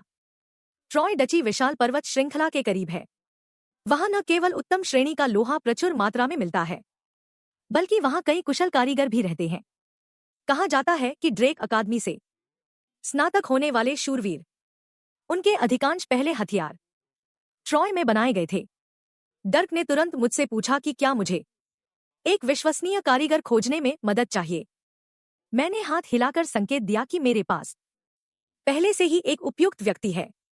यह कहते हुए मैंने नाम वाला कार्ड डर्क को थमा दिया। मुझे चाहिए कि तुम जाकर बुकिंग में मदद करो। कार्ड पर एक नाम लिखा था, गैलियन हारपोर्ट। डर्क यह देखकर थोड़ा उलझन में था। उसने यह नाम पहली बार सुना था। फिर डर्क ने धीरे से एक दस्तावेज सौंपा और बताया कि यह कल की कक्षा के लिए आवश्यक पाठ्यपुस्तक है। यह कहकर डर्क मुड़ा और चला गया। मैं दस्तावेज लेकर गहरी सोच में डूब गया। इस प्लेटिनम फ्लोर पर रहते हुए आखिरकार मैं स्वतंत्र रूप से ड्रैगन कबीले के कौशल का अभ्यास कर सकता हूं। लेकिन इससे पहले कि मैं अपने विचार व्यवस्थित कर पाता, नौकरानी पास आई और बताया कि मिस रीना ने मुझे साथ में भोजन करने के लिए आमंत्रित किया है। कुछ ही समय बाद मैं पहुंच गया उस मंजिल पर जहां रीना थी। रीना के चेहरे पर दिखी एक हल्की सी शांत मुस्कान। उसने मेरे आने का स्वागत किया। फिर उसने हाथ उठाकर एक इशारा किया। पीछे खड़े सेवक समझ गए और वहां से चले गए। खाना खाते समय मैं रीना की स्थिति पर ध्यान दे रहा था। इसमें कोई आश्चर्य नहीं कि उसे फ्लैश नाइट कहा जाता है। वह अपनी ऊर्जा को नियंत्रित करने के लिए डेंटियन का उपयोग कर रही है। ऐसा लगता है कि वह जल्द ही पहुंचने वाली है पर्पल नाइट के स्तर तक। लेकिन फिर उसके तलवारबाजी कौशल के बारे में सोचकर मैं मन ही मन आह भर उठे बिना नहीं रह सका। रीना की तलवारबाजी बहुत ही जड़ है। इस तरह की प्रतिभा को बर्बाद करना सचमुच दुखद है। भोजन समाप्त करने के बाद रीना सीधे मुद्दे पर आई। उसने मुझसे कहा कि मैं थून परिवार की मदद स्वीकार कर लूं। मैंने तुरंत हाँ नहीं कहा, बल्कि उलझन का नाटक करते हुए पलटकर पूछा, क्या तुम एक बात भूल रही हो? तुम्हारी तरह मैं भी एक शुद्ध रक्त जागृत व्यक्ति हूं। रीना ने यह सुनकर धीरे से अपना सिर हिलाया। ऐसा लगता है कि मुझे शुद्ध रक्त जागृत लोगों के बारे में कुछ गलतफहमी थी। हमें इस पहचान के कारण निश्चित रूप से कुछ लाभ मिले हैं, जैसे कि इस प्लेटिनम फ्लोर पर रहना।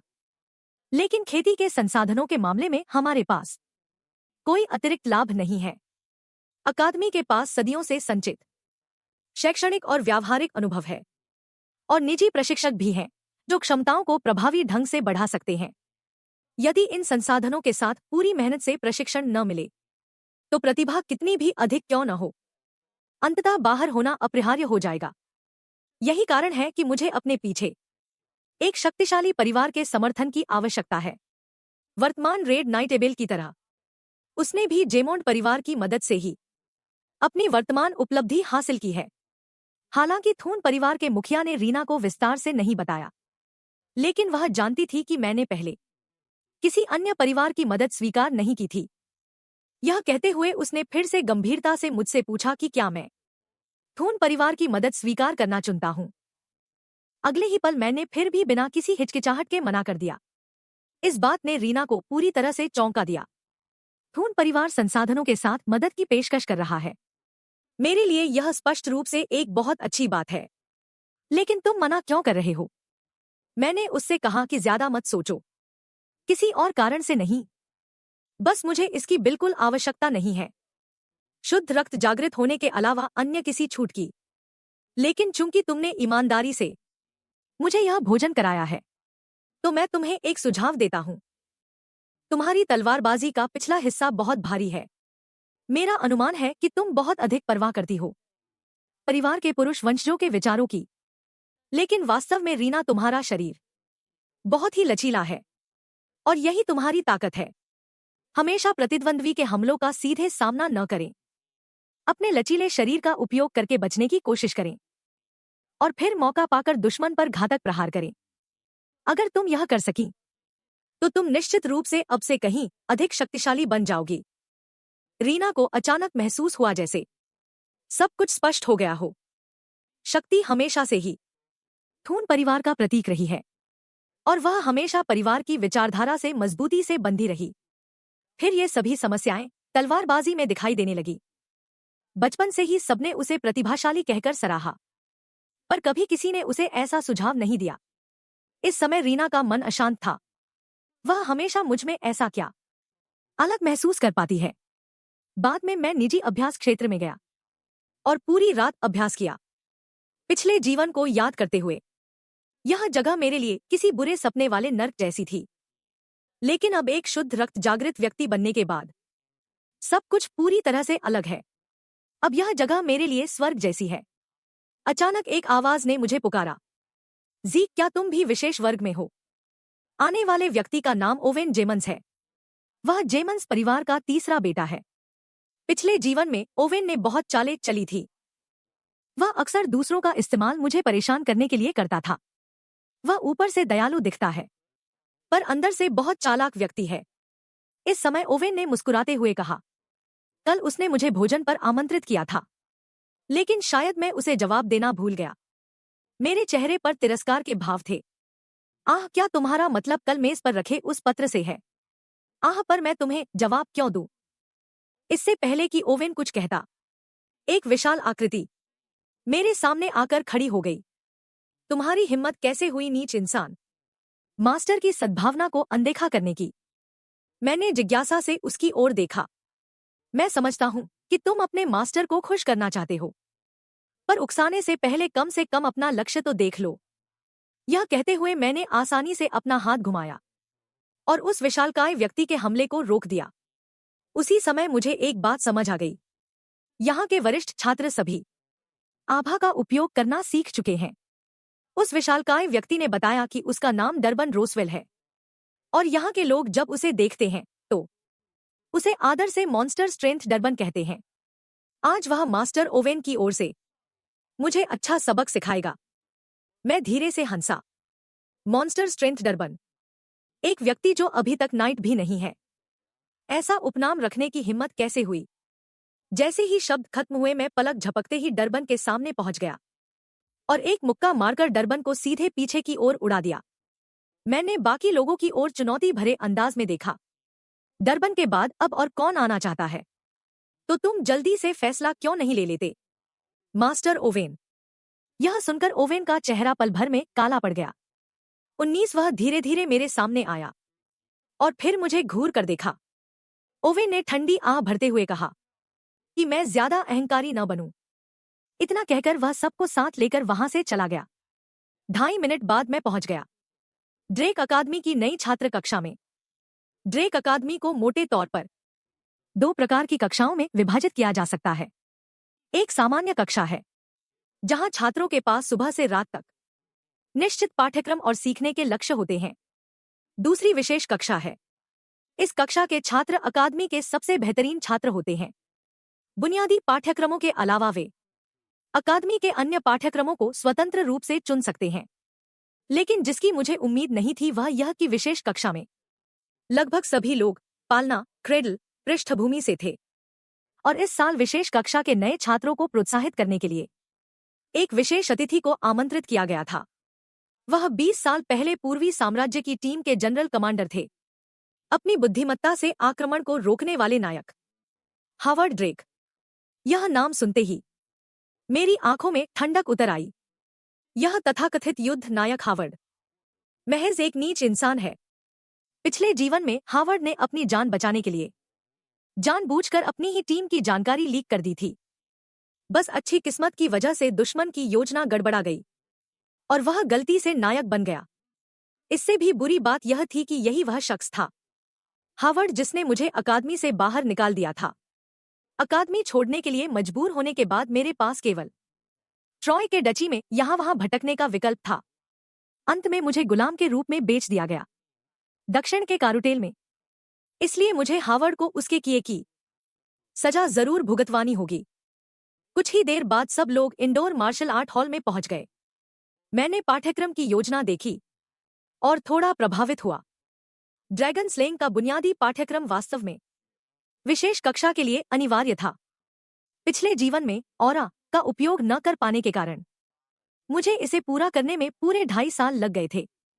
यह पाठ्यक्रम जो मूल रूप से 3 महीने में समाप्त हो सकता था, आज भी जब मैं इसे याद करता हूं तो मेरे सिर में दर्द होने लगता है।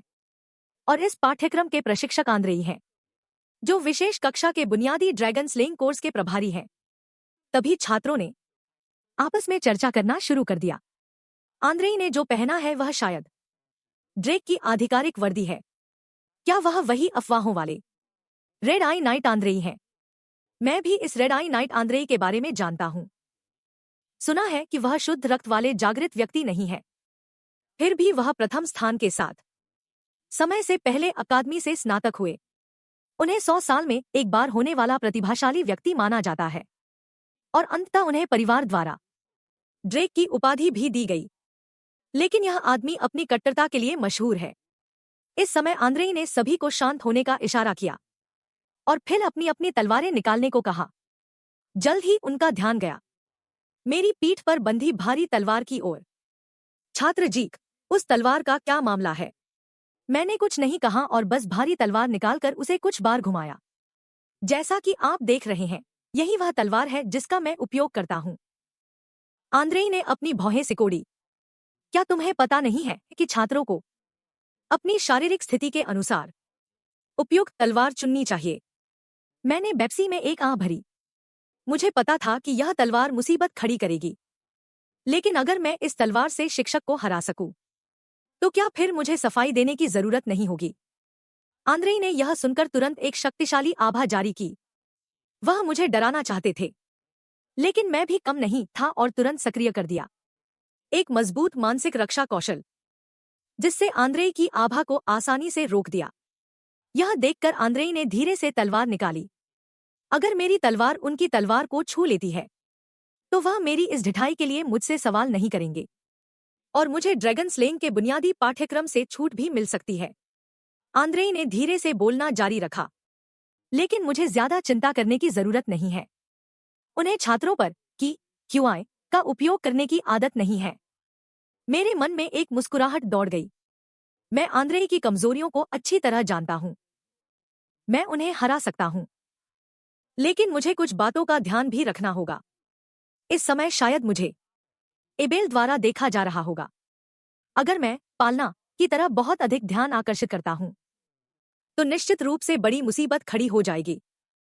कुछ देर सोचने के बाद मुझे एक उपाय सूझा। बस मुझे आंद्रेई के कपड़ों को छूना है और उसके बाद तुरंत हार मान लेनी है। यह सोचते हुए मैंने तेजी से अपनी तलवार से हमला किया। आंद्रेई के पास आखिरकार व्यापक वास्तविक युद्ध अनुभव था। उन्होंने पल भर में मेरे हमले को रोक दिया। मेरे मन में प्रशंसा का भाव आया। वाकई एक ब्लू नाइट के काबिल है। उन्हें हराना कतई आसान नहीं होगा। मैं पीछे नहीं हटा बल्कि शुरू कर दिया। और भी भीषण आक्रमण। पास में देख रहे छात्र दंग रह गए। ड्रेक परिवार का आधिकारिक नाइट वाकई असाधारण है। इतना समय बीत जाने के बाद भी जीक अभी तक प्रशिक्षक आंद्रेई के कपड़ों को भी नहीं छू पाया है। हालांकि वे यह नहीं जानते थे कि इस समय आंद्रेई का दाहिना हाथ भारी दबाव सहने के कारण अनियंत्रित होकर कांपने लगा था। इसने आंद्रेई को बेहद हैरान कर दिया। इस लड़के के साथ आखिर क्या बात है कि का उपयोग किए बिना उनके पास जीत का कोई पक्का भरोसा नहीं था। वाकई एक शुद्ध रक्त जागृत व्यक्ति उनके जैसे सामान्य जागृत नाइट के लिए बहुत प्रतिकूल था। उसी समय मैं आंद्रेई का ध्यान से निरीक्षण कर रहा था। उनकी शारीरिक सहनशक्ति हमेशा की तरह खराब थी और की का उपयोग न करने की स्थिति में सहनशक्ति और भी तेजी से खत्म होती है। ड्रेक परिवार का की अभ्यास का तरीका बहुत विशेष है। न केवल प्रशिक्षण में, बल्कि दैनिक जीवन में भी की का उपयोग करना होता है। दूसरे शब्दों में की उनके लिए सांस लेने जितना ही महत्वपूर्ण है। लेकिन अब आंद्रेई ऐसे लग रहे थे जैसे उन्होंने अपनी सांस रोक रखी हो और उनकी अनियमित तलवारबाजी के कारण शारीरिक शक्ति और भी तेजी से खत्म हो रही थी। अगर ऐसी ही स्थिति बनी रही तो शायद मैं हारने का नाटक भी नहीं कर पाऊंगा।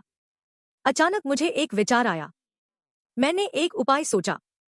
बस उन्हें की का उपयोग करने के लिए उकसाना है और सब कुछ हल हो जाएगा। यह सोचते ही मैंने अचानक अपना गति कौशल सक्रिय कर दिया। बस मेरी परछाई को क्षण भर के लिए देखें। धुंधली होने लगी। और लगातार प्रकट हो रही थी। आंद्रे के चारों ओर। आंद्रे के चेहरे पर सदमे का भाव था। इससे पहले कि वह प्रतिक्रिया दे पाता, मैं पहले ही हवा में उछल चुका था और तुरंत एक चाल चली। एक अत्यंत शक्तिशाली तलवार की ऊर्जा।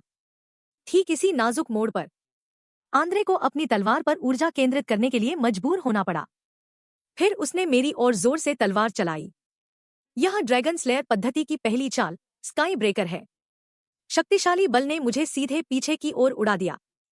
इस दृश्य को देखकर कई लोग हंसने लगे। इसे देखना वास्तव में बहुत संतोषजनक था। दूसरी ओर लीना मदद नहीं कर सकी। चिंता का भाव दिखा रही थी। इस पल मैंने मन ही मन खुद को कोसा।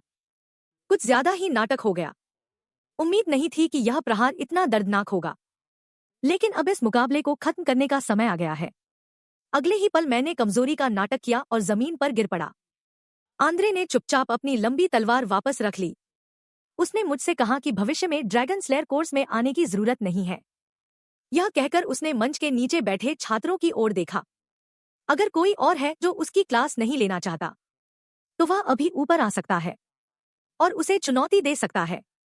मंच के नीचे छात्र आंद्रे की नजरों से डर गए। एक ही नजर में सब चुप हो गए। दृश्य बदलता है। मैं अस्पताल के बिस्तर पर लेटा हूं, अभी के प्रदर्शन को याद करते हुए। हालांकि अंत में मैंने आंद्रे के कपड़ों को नहीं छुआ, लेकिन मेरे हमले को रोकने के लिए आंद्रे को ऊर्जा का उपयोग करना पड़ा। इसका मतलब है कि आंद्रे ने पहले ही मेरी ताकत को स्वीकार कर लिया है। परिणाम को देखते हुए आंद्रे ने क्लास के अनुशासन को ठीक कर दिया और मुझे अपना खाली समय बिताने की आजादी मिल गई। अब आंद्रे के अंतिम प्रहार को ध्यान से याद करते हुए, वह ड्रैगन स्लेयर पद्धति का पहला अध्याय था। पहली धारा का स्काई ब्रेकर कौशल, जिसकी मुझे उम्मीद नहीं थी कि एक एज्योर नाइट द्वारा इस कौशल का उपयोग करने की शक्ति इतनी महान होगी। यह लगभग रेड नाइट के कौशल के बराबर है। इसलिए अगर मैं पूरी तरह से स्वतंत्र जीवन जीना चाहता हूं, तो मेरी वर्तमान ताकत अभी भी पर्याप्त नहीं है। अगर आप दूसरों के द्वारा बंधना नहीं चाहते, तो आपको अत्यंत शक्तिशाली शक्ति की आवश्यकता है। इतनी शक्तिशाली कि आपको किसी के सामने झुकना न पड़े।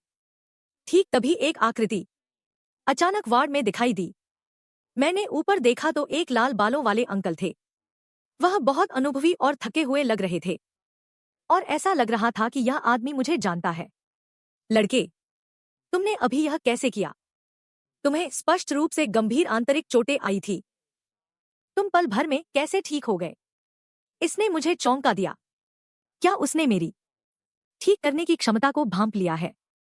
फिर मैं जल्दी से शांत हो गया। यह जान लो कि अकादमी में कोई नहीं जानता कि मेरे पास ठीक करने की शक्ति है। इसलिए मैंने मूर्ख बने रहने का फैसला किया। अगले ही पल अंकल ने अचानक हमला कर दिया। उनकी हथेली का प्रहार मेरी ओर तेजी से आया। मैंने तेजी से प्रतिक्रिया दी और बगल में झुककर बच गया। फिर मैंने लापरवाही से सफेद चादर फेंक दी, अंकल की दृष्टि को बाधित करने की कोशिश की। जबकि अंकल की दृष्टि बाधित थी, मैंने कई और कौशल सक्रिय किए। फिर विशाल तलवार उठाई और अंकल पर जोर से वार किया। लेकिन अंकल ने बड़े आराम से मेरे हमले को रोक दिया। तुम्हारी परिस्थितियों के अनुसार ढलने की क्षमता उत्कृष्ट है। उन अनुभवी भाड़े के सैनिकों की तरह इस समय मैं संदेह से भरा हुआ था। अपने सामने खड़े अंकल को देख रहा था। आखिर यह आदमी कौन है? उसने ऐसा क्यों कहा कि मैं एक भाड़े के सैनिक जैसा हूं? क्या वह मेरे पिछले जीवन के बारे में जानता है? अंकल ने एक हाथ से वह लंबी तलवार पकड़ रखी थी जिसे उन्होंने मुझसे छीन लिया था। ड्रेक परिवार के वंशज होने के नाते तुम्हारी हिम्मत कैसे हुई तलवार छोड़कर पीछे हटने की? नाइट होने के बजाय मैं एक भाड़े के सैनिक जैसा हूं। इन शब्दों ने मेरे मन में एक बात और भी पुख्ता कर दी। इस आदमी की ताकत अथाह है, कम से कम रेड नाइट के स्तर तक पहुंचती है। और अपने गुरु के अलावा मुझे पहली बार ऐसा महसूस हुआ है। अंकल ने धीरे से इशारा किया कि मेरे हाथ में जो है वह शायद पालने द्वारा वितरित स्कॉटिश ब्रॉडस्वॉर्ड है। मेरी ताकत के साथ मैं इस तरह के हथियार का उपयोग कैसे कर सकता हूं? ठीक जब मैं जवाब देने ही वाला था, अचानक आंद्रे की आकृति मेरे पीछे दिखाई दी। तुम वास्तव में यहां हो? गार्डन मैनेजर मिस्टर डेक्स्टर, यह सुनकर मेरे मन में अचानक सन्नाटा छा गया। क्या यह आदमी सिर्फ एक गार्डन मैनेजर है? मैंने सोचा और जल्दी से कहा, पहले यहां से चलते हैं। ठीक उसी समय अंकल की आवाज धीरे से आई, अगर तुम्हारे पास समय हो तो अकादमी के पश्चिम की ओर ग्रीनहाउस में एक बार आना। यदि संभव हुआ तो वह शायद मुझे कुछ अच्छी चीजें सिखा सकते हैं। मैंने बिना सोचे समझे निर्णायक रूप से मना कर दिया। अंकल का चेहरा लाचारी से भर गया। इस बच्चे का स्वभाव बिल्कुल आर्थर जैसा है, उस बूढ़े आदमी जैसा ही। बाहर निकलते ही मुझे एक बात समझ में आ गई। गार्डन मैनेजर डेक्स्टर निश्चित रूप से एक नकली पहचान है। वह सीधे ड्रेक परिवार के मुखिया आर्थर का नाम ले सकता है। वह निश्चित रूप से कोई साधारण व्यक्ति नहीं है। और आंद्रे ने अपने पूरे जीवन में जिसकी एकमात्र प्रशंसा की है वह है ड्यूक ड्रेक, जिसे गेल नाइट कहा जाता है। उसकी ताकत इतनी जबरदस्त है कि वह अकेला पूरे राज्य की युद्ध शक्ति के बराबर हो सकता है। और ड्यूक प्रसिद्ध ब्लैक नाइट्स में से एक है। उस समय उसके अचानक गायब होने की घटना ने पूरे महाद्वीप को हिलाकर रख दिया था। उम्मीद नहीं थी कि वह यहां छिपा होगा। शायद आंद्रे उसकी तलाश में यहां आया था। आखिर आंद्रे ही उसका अब तक का एकमात्र छात्र है। सुना है कि ड्यूक बहुत जुनूनी व्यक्ति है। अफवाह है कि उसे काला रंग पसंद था, इसलिए उसने ब्लैक नाइट बनने का मन बना लिया। अब शायद उसे मुझमें गहरी दिलचस्पी हो गई है। चूंकि वह मुझे कुछ सिखाना चाहता है, तो मैं इस गुप्त चालें सीखने के अच्छे अवसर को हाथ से नहीं जाने दे सकता। शायद मैं उसकी दिलचस्पी को जुनून में बदल सकूं। दृश्य थ्योरी क्लास में बदल जाता है। मैजिक थ्योरी के लेक्चरर पेनन पढ़ा रहे हैं। ऐसी स्थिति में क्या कोई जानता है कि इसे कैसे हल किया जाए? जैसे ही उनकी बात खत्म हुई, कक्षा में सन्नाटा छा गया। तभी मैंने धीरे से अपना हाथ उठाया। मुझे वह समझ नहीं आया जो आपने अभी बताया। माना रूपांतरण ड्राइव कक्ष। पेनान यह सुनते ही जोश में आ गए। यह पहली बार था जब किसी छात्र ने उनसे प्रश्न पूछा था। देखते ही देखते जादुई सिद्धांत की कक्षा समाप्त हो गई। पेनान ने मुझे रुकने के लिए कहा, मेरे जैसे जिज्ञासु छात्र से मिलना दुर्लभ है। भविष्य में अगर मैं कुछ भी जानना चाहूं तो समाधान के लिए कभी भी उनके शोध कक्ष में जा सकता हूं। और उन्हें अभी युवा समझकर कम मत आंकना।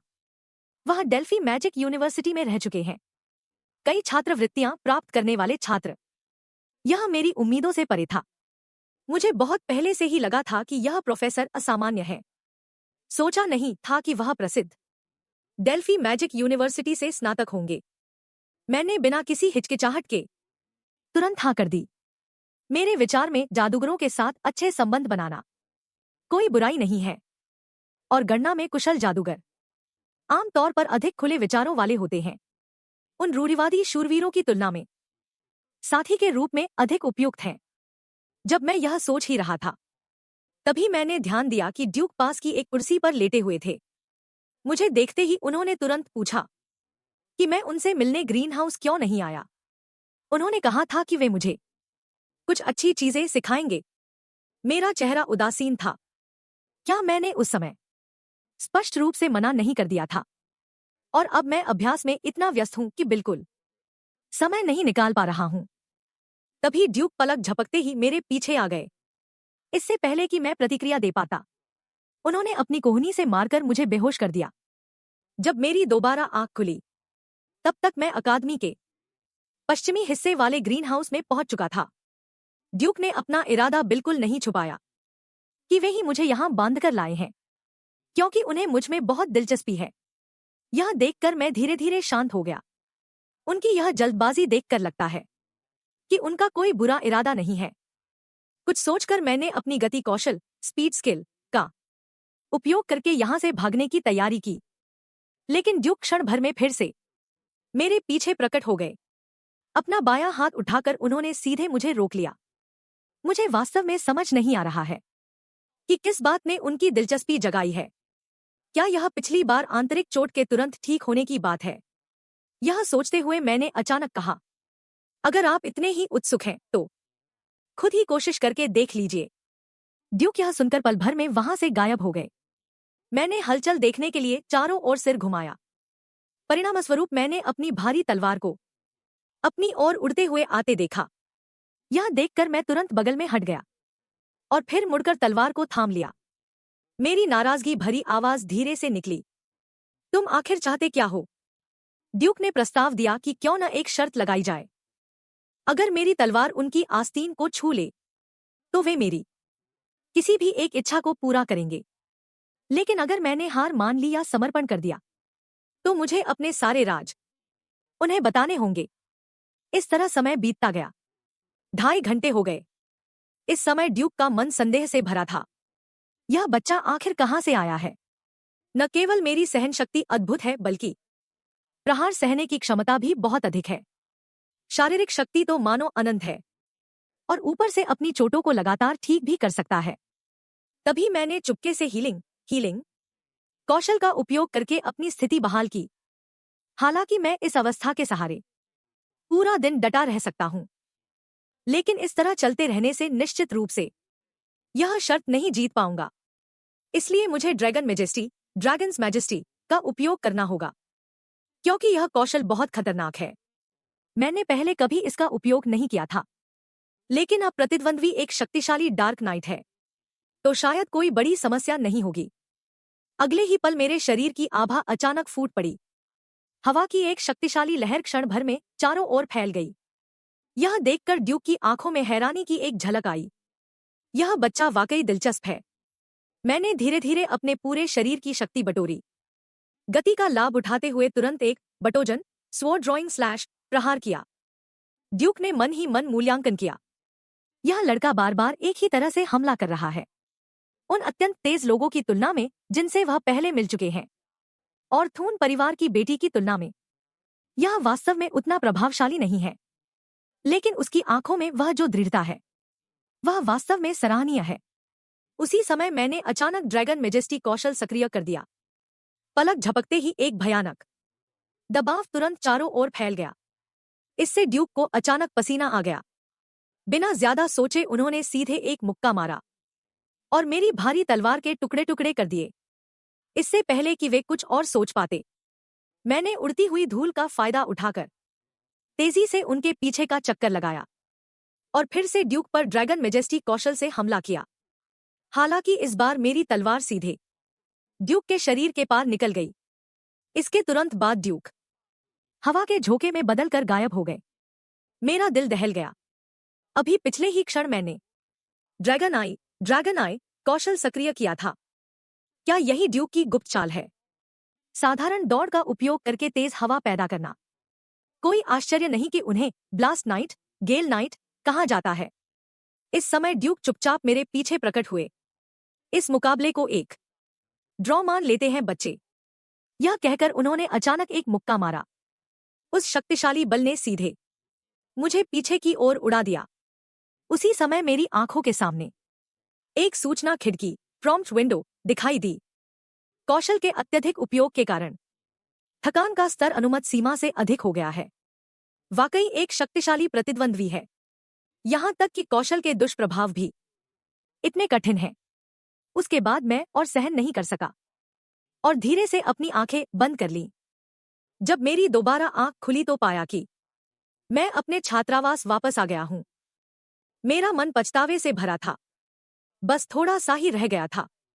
ड्यूक को मारने ही वाला था। वह वास्तव में एक ब्लैक नाइट कहलाने के योग्य है। मैंने अपने पास मौजूद हर तरीका अपना लिया था, लेकिन अभी भी जीत की कोई संभावना नहीं है। इस मुकाबले के लिए मैंने पहले सैकड़ों बार वही हमला करने का तरीका इस्तेमाल किया, ताकि ड्यूक अपनी सतर्कता कम कर दे, और फिर महत्वपूर्ण क्षण में ड्रैगन की गरिमा का उपयोग करके अवसर बनाया। यहां तक कि आखिरी पल में मैंने ड्रैगन आई का भी इस्तेमाल किया, एक घातक प्रहार करने के लिए। बस ड्यूक ने अंत में जिस तकनीक का इस्तेमाल किया, वह मुझे अभी तक समझ नहीं आ रही है। यह निश्चित रूप से उसकी गुप्त चाल है। हालांकि ड्रैगन कौशल के अत्यधिक उपयोग के कारण मैं बेहोश हो गया था, लेकिन यह पूरी तरह से व्यर्थ नहीं था। मैंने देखा कि कैसे चरम तक प्रशिक्षित शरीर का उपयोग करके सामान्य ज्ञान से परे अत्युच्च गति की गतिशीलता तकनीक हासिल की जाती है। कमजोर आंद्रे लाल घुड़सवार बनने में सक्षम क्यों हुआ? शायद इसी गुप्त चाल की बदौलत। हालांकि इस बार मैंने गुप्त चाल सीखने का अवसर खो दिया, लेकिन मेरी एक और उपलब्धि यह है कि मैंने ड्रैगन की गरिमा की शक्ति का पता लगा लिया। यहाँ तक कि ब्लैक नाइट भी इस दबाव से भयभीत हो सकता है। अगर इसे छोटे गुंडों पर इस्तेमाल किया जाए तो वे पल भर में घुटने टेक देंगे। तभी सिस्टम से एक विंडो प्रॉम्प्ट पॉपअप हुआ। आपको एक अपुष्ट संदेश प्राप्त हुआ है। जब मैं असमंजस में था तभी एक के बाद एक कई विंडो प्रॉम्प्ट सामने आए। गति को स्तर की उच्च गति गतिशीलता में अपग्रेड किया गया। उपयोगकर्ता की शक्ति के कारण इच्छा शक्ति और आत्मा का विकास हुआ है। अगले कौशल को अनलॉक करने के लिए उपलब्धियों का उपयोग कर सकते हैं। इसके अलावा मिनी मैप भी है। इन्वेंट्री, प्राथमिक मिशन बुक जैसे विभिन्न विंडो सिस्टम मेरे द्वारा खोले जाने की प्रतीक्षा कर रहे हैं। अपने सामने इन संकेतों के ढेर को देखकर एक पल के लिए मुझे लगा कि मेरा दिमाग इन्हें समा नहीं पाएगा। मैंने पहले इन्वेंट्री फंक्शन को अनलॉक करने का फैसला किया। यह इन्वेंट्री निर्दिष्ट वस्तुओं को अपने अंदर रख सकती है। बस मन में यह सोचने पर कि कौन सी वस्तु निकालनी है, वह वस्तु सीधे हाथ में आ जाएगी। वस्तु का नाम या आकार, इसका मतलब है कि मैं भविष्य में आसानी से अपनी मनचाही वस्तुओं को स्टोर कर सकता हूं।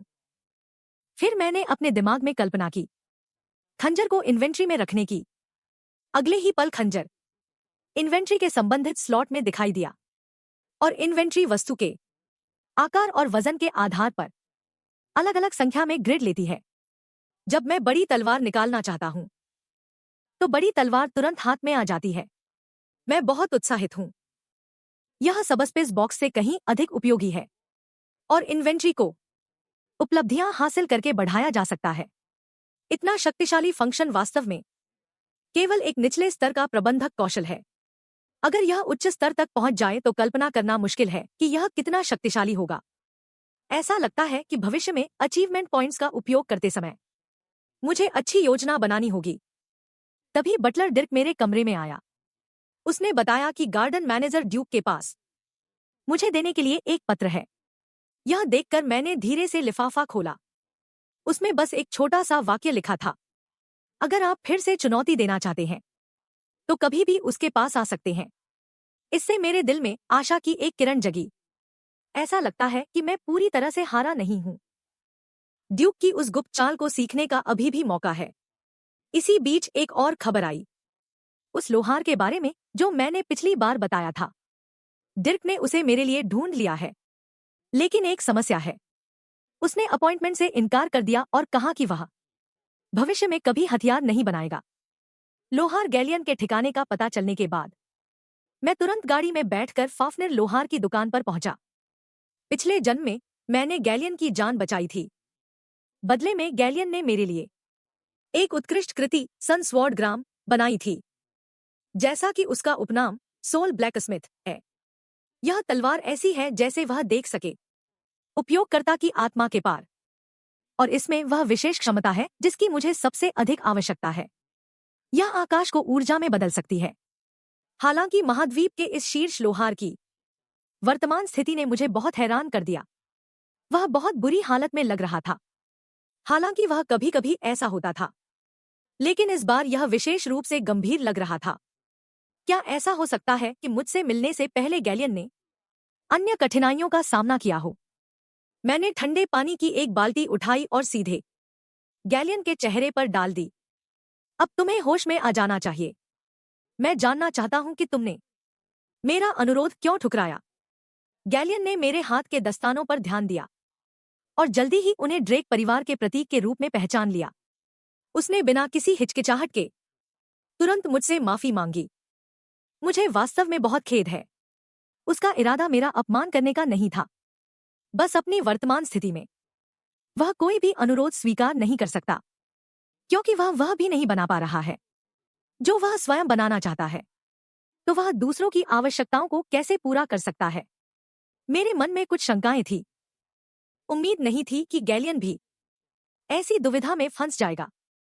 जब मैं उससे पहली बार मिला था, उसे याद करते हुए, गैलियन पहले से ही महाद्वीप का सबसे शक्तिशाली लोहार था, लेकिन उसने कभी अपने पिछले अनुभवों का जिक्र नहीं किया था। लेकिन अभी मुझ में धैर्य नहीं है कि वह धीरे धीरे अपनी स्थिति ठीक करे। आखिरकार समय किसी का इंतजार नहीं करता। फिर मैंने पूछा कि क्या मैं देख सकता हूं उसके वे काम जो विफल रहे हैं।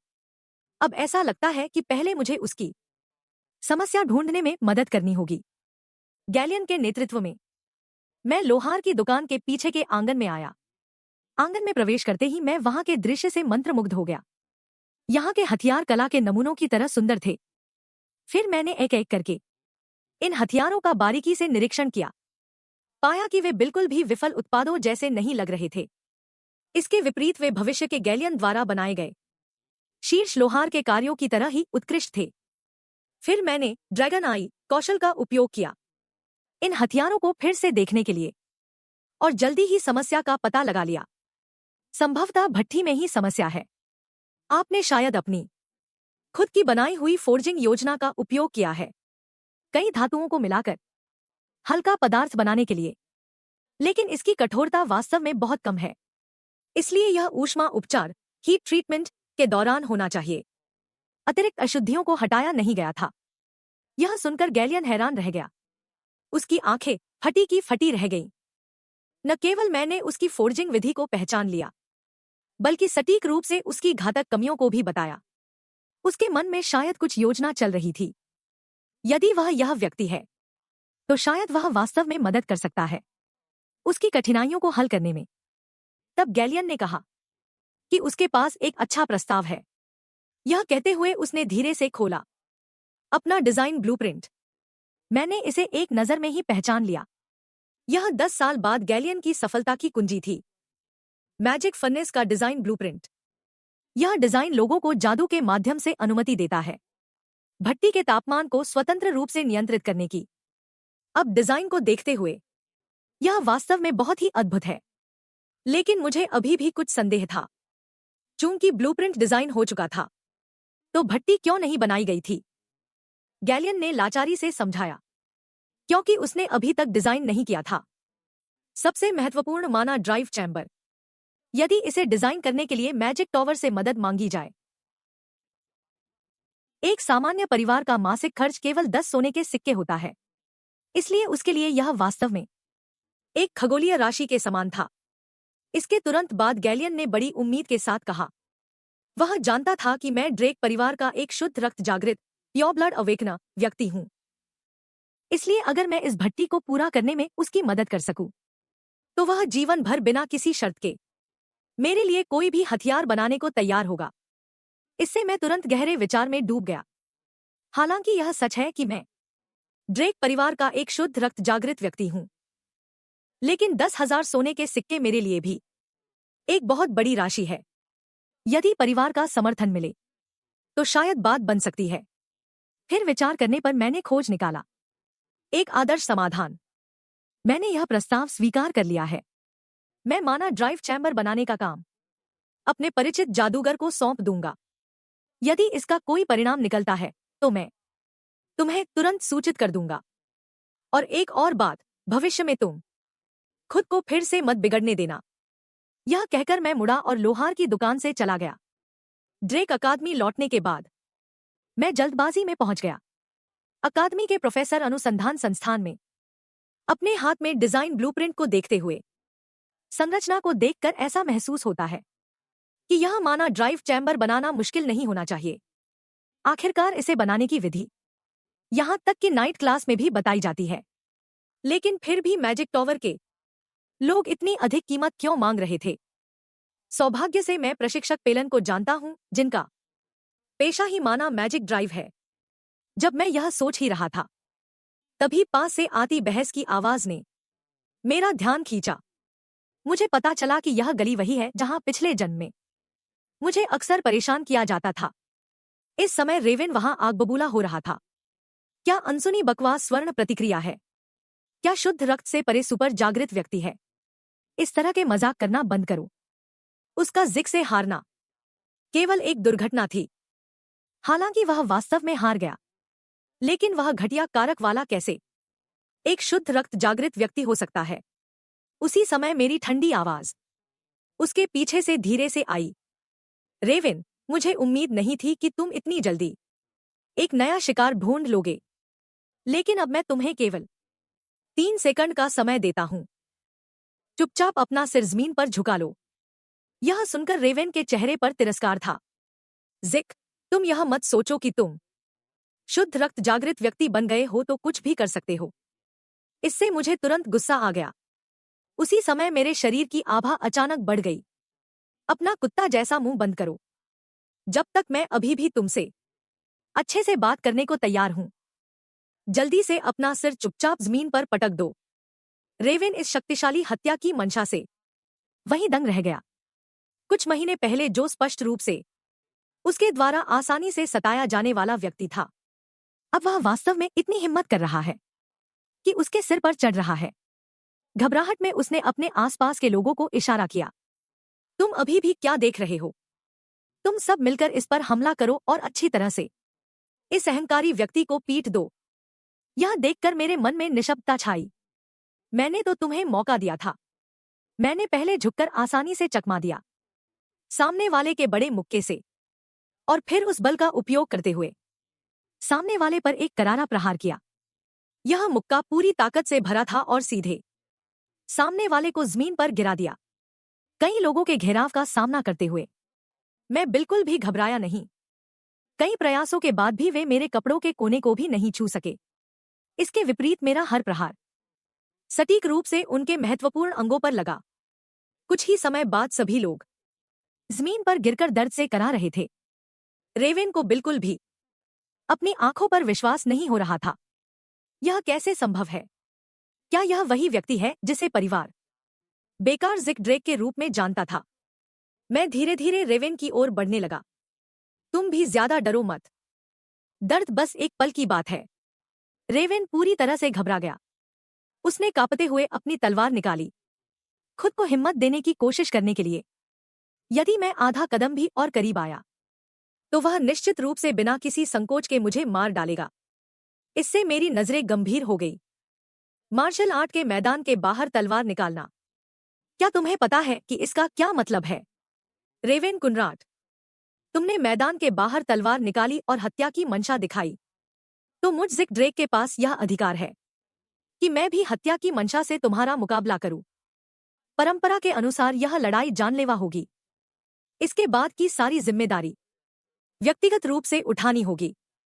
अब हम एक दूसरे को वचन देते हैं कि लड़ाई खत्म होने के बाद कभी भी दूसरे को जिम्मेदार नहीं ठहराएंगे। और तुम, लियाम स्टोन, इस लड़ाई के गवाह बनोगे। रेवेन ने मेरी बकवास सुनी। बहुत सारी बातें कही गई। पलक झपकते ही उसके पैर कमजोर पड़ गए और वह सीधे जमीन पर घुटनों के बल गिर पड़ा। अब उसे अपनी इज्जत की कोई परवाह नहीं थी। रेवेन की इस दयनीय हालत को देखकर मुझे अपने पिछले जन्म की याद आने लगी, जब मैंने कई तरह के अपमान सहे थे। तुम सच में एक हास्यास्पद इंसान हो। अगले ही पल मैंने अपनी तलवार उठाई और सीधे रेवेन का कान काट दिया। अपनी जान के बदले अपने कान का इस्तेमाल करो। याद रखना, अगर अगली बार मैंने देखा कि तुम्हारा कान ठीक हो गया है तो अगली बार मैं कान नहीं काटूंगा, बल्कि वह चीज काटूंगा जो तुम्हारे दोनों कानों के बीच होती है। यह कहकर मैं बिना किसी दया के मुड़कर गली से बाहर निकल गया। तभी लियाम ने मुझे आवाज दी। अब तक वह समझ नहीं पाया था कि मैंने उसकी मदद क्यों की। मैंने उससे कहा कि गलतफहमी में मत रहना। मैं तुम्हें नहीं बचा रहा हूं, बस अपने पुराने स्वरूप को बचा रहा हूं। ऐसा नहीं है कि मैं मन में कुछ और जुबान पर कुछ और रखता हूं। बस मुझसे वास्तव में ऐसी बातें नहीं कही जाती जो दूसरों को दिलासा देने के लिए बहुत भावुक हों। कुछ देर बाद मैं शोध प्रयोगशाला में था, जहां मैंने व्याख्याता पेलन को ढूंढ निकाला। पेलन ने अपने हाथ में मौजूद डिजाइन ब्लूप्रिंट को देखते हुए धीरे से कहा, निष्कर्ष यह है कि यह डिजाइन संभव है, लेकिन मुख्य समस्या आउटपुट के लिए जिम्मेदार फर्नेस कोर की है। फर्नेस कोर को ड्राइविंग रूम का दिल कहा जा सकता है। हालांकि फर्नेस कोर के लिए यह समस्या बहुत बड़ी है। इसके लिए शर्तें बेहद सख्त हैं। इसे जिस फर्नेस कोर की आवश्यकता है उसका आकार छोटा होना चाहिए और साथ ही उसमें शक्तिशाली ऊर्जा होनी चाहिए। इसके अलावा समय के नियंत्रण पर भी बहुत उच्च मांगे हैं। इस तरह के डिजाइन का अतीत में कोई उदाहरण नहीं मिलता है। मुझे कुछ संदेह हुआ, भले ही शर्तें इतनी सख्त क्यों न हो, इसे अभी भी बनाया जा सकता है ना? पेलन ने यह सुनकर सिर हिलाया। वर्तमान में शायद दो तरीके हैं। पहला, फर्नेस कोर की विशेष स्थितियों को ध्यान में रखते हुए वह खुद ड्राइविंग रूम को डिजाइन करे, लेकिन सिर्फ फर्नेस कोर की गणना करने में ही 15 साल से अधिक का समय लगेगा। इसने मुझे सीधे तौर पर हैरान कर दिया। क्या वास्तव में 15 साल लगेंगे? पिछले जन्म में गैलियन ने यह कैसे किया था? पेलन ने आगे कहा कि एक और दूसरा तरीका भी है। वह यह है कि सीधे फर्नेस कोर को डिजाइन न किया जाए, बल्कि इसके बदले अन्य सामग्रियों का उपयोग किया जाए। इस तरह से समय को काफी कम किया जा सकता है। लेकिन समस्या यह है कि यह सामग्री उच्च संकुचित मैना स्टोन है। मेरा हाथ सीधे मेज पर पड़ा। क्या यह वही प्राचीन अवशेष नहीं है जिसे आधुनिक तकनीक से नहीं बनाया जा सकता? प्रोफेसर पेलन ने बेप्सी से अपने कंधे उचकाए। वास्तव में ऐसा ही है। इस तरह के अवशेष खंडहरों में भी बहुत दुर्लभ हैं। अगर कोई उपयुक्त मिल भी जाए तो अनुमान है कि इसकी कीमत कम से कम 3000 स्वर्ण मुद्राएं होगी। मेरा मन तुरंत दुविधा में पड़ गया। 15 साल का समय वास्तव में बहुत लंबा है। अगर इस दौरान किसी को पता चल गया कि मैं की का उपयोग नहीं कर सकता, तो परिणाम निश्चित रूप से अकादमी से निकाला जाना होगा। लेकिन 3000 स्वर्ण मुद्राएं मेरे लिए अभी भी एक बहुत बड़ी राशि है, और मैं रेडियंट सोर्ड को भी नहीं छोड़ सकता, क्योंकि यह मुझे सक्षम बनाता है कि मैं स्काईडोम को की में बदल सकूं। पहले कुछ मौकों पर मैंने स्काईडोम के भरोसे लोगों को यह सोचने पर मजबूर कर दिया कि मैं की का उपयोग कर सकता हूं। लेकिन वास्तव में मास्टर द्वारा सिखाई गई सुरक्षात्मक की के अलावा मैं ड्रैगन स्लेयर सोर्ड तकनीक का उपयोग बिल्कुल नहीं कर सकता, जिसके लिए की आवश्यकता होती है। मैं ज्यादा से ज्यादा सुरक्षात्मक की का उपयोग करके तलवार चलाने के लिए अपने शरीर को मजबूत बना सकता हूं। तुलनात्मक रूप से की स्काईडोम से अधिक उपयुक्त है। इसलिए सावधानी से सोचने के बाद मुझे हर हाल में जल्द से जल्द रेडियंट सोर्ड प्राप्त करने का तरीका खोजना होगा। लेकिन यह उच्च संकुचित मैना स्टोन मुझे कहां मिलेगा? तभी प्रोफेसर पेलन प्रशंसा करने से खुद को रोक नहीं पाए। इस डिजाइन ब्लूप्रिंट को बनाने वाला व्यक्ति वास्तव में अद्भुत है। इतने जटिल फर्नेस कोर को ध्यान में रखते हुए भी पूरी संरचना की दक्षता इतनी अधिक हो सकती है। यहां तक कि स्वर्ण युग के खंडहरों में भी ऐसी भट्टी के आंतरिक भाग का डिजाइन विला ही मिलता है। उनकी बातों ने मुझे अचानक एक बात की याद दिला दी। मैं लगभग इसके बारे में भूल ही गया था। स्वर्ण युग के खंडहर। फिर मैं मुड़ा और पेलन को निर्देश दिया, मेरे वापस आने तक कृपया वह ड्राइविंग रूम को डिजाइन करना शुरू कर दें। इससे पेलन को आश्चर्य हुआ। क्या मैं सच में चाहता हूं कि वह 15 साल लगाए इस भट्टी को बनाने में? मैं हल्का सा मुस्कुराया। आप पहले मुख्य विचारों को व्यवस्थित कर लें। मैं अभी उच्च संकुचित मैना स्टोन लेकर आता हूं। जल्दी ही मैं ड्रेक अकादमी के केंद्रीय पुस्तकालय में पहुंच गया। तथाकथित स्वर्ण युग ड्रेकन ड्रेक द्वारा दुष्ट ड्रैगन हेमलेट को मारने के बाद शुरू हुआ था। इसी कारण मानवता ने लंबे समय तक 100 वर्षों के शांतिपूर्ण जीवन का आनंद लिया। उस समय ड्रैगन की मान से मिले सभी प्राचीन अवशेष शीर्ष जादुई उत्कर्ष काल के हीरो किंग युग की शीर्ष वस्तुएं थी। उनमें समाहित तकनीक और जादू आधुनिक स्तर से कहीं आगे है।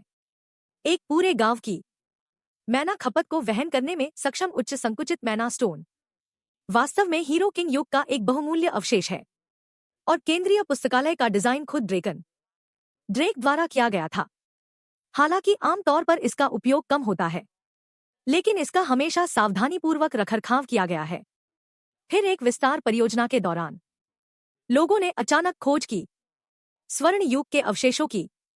उस समय न केवल मैजिक टॉवर के लोग खुदाई में शामिल थे, बल्कि 3 महान परिवारों में से एक नरवाण के जादूगर भी इसमें शामिल हुए थे। कई महीनों के खुदाई कार्य के बाद स्वर्ण युग के कई अवशेष बाहर निकले। उस खोज ने उस समय काफी सनसनी पैदा कर दी थी। लेकिन यह सब 10 साल बाद की बातें हैं। पुस्तकालय में प्रवेश करते ही मैंने तुरंत और निर्णायक रूप से ड्रैगन आई कौशल का उपयोग किया। पलक झपकते ही मुझे पुस्तकालय के भीतर एक असामान्यता महसूस हुई।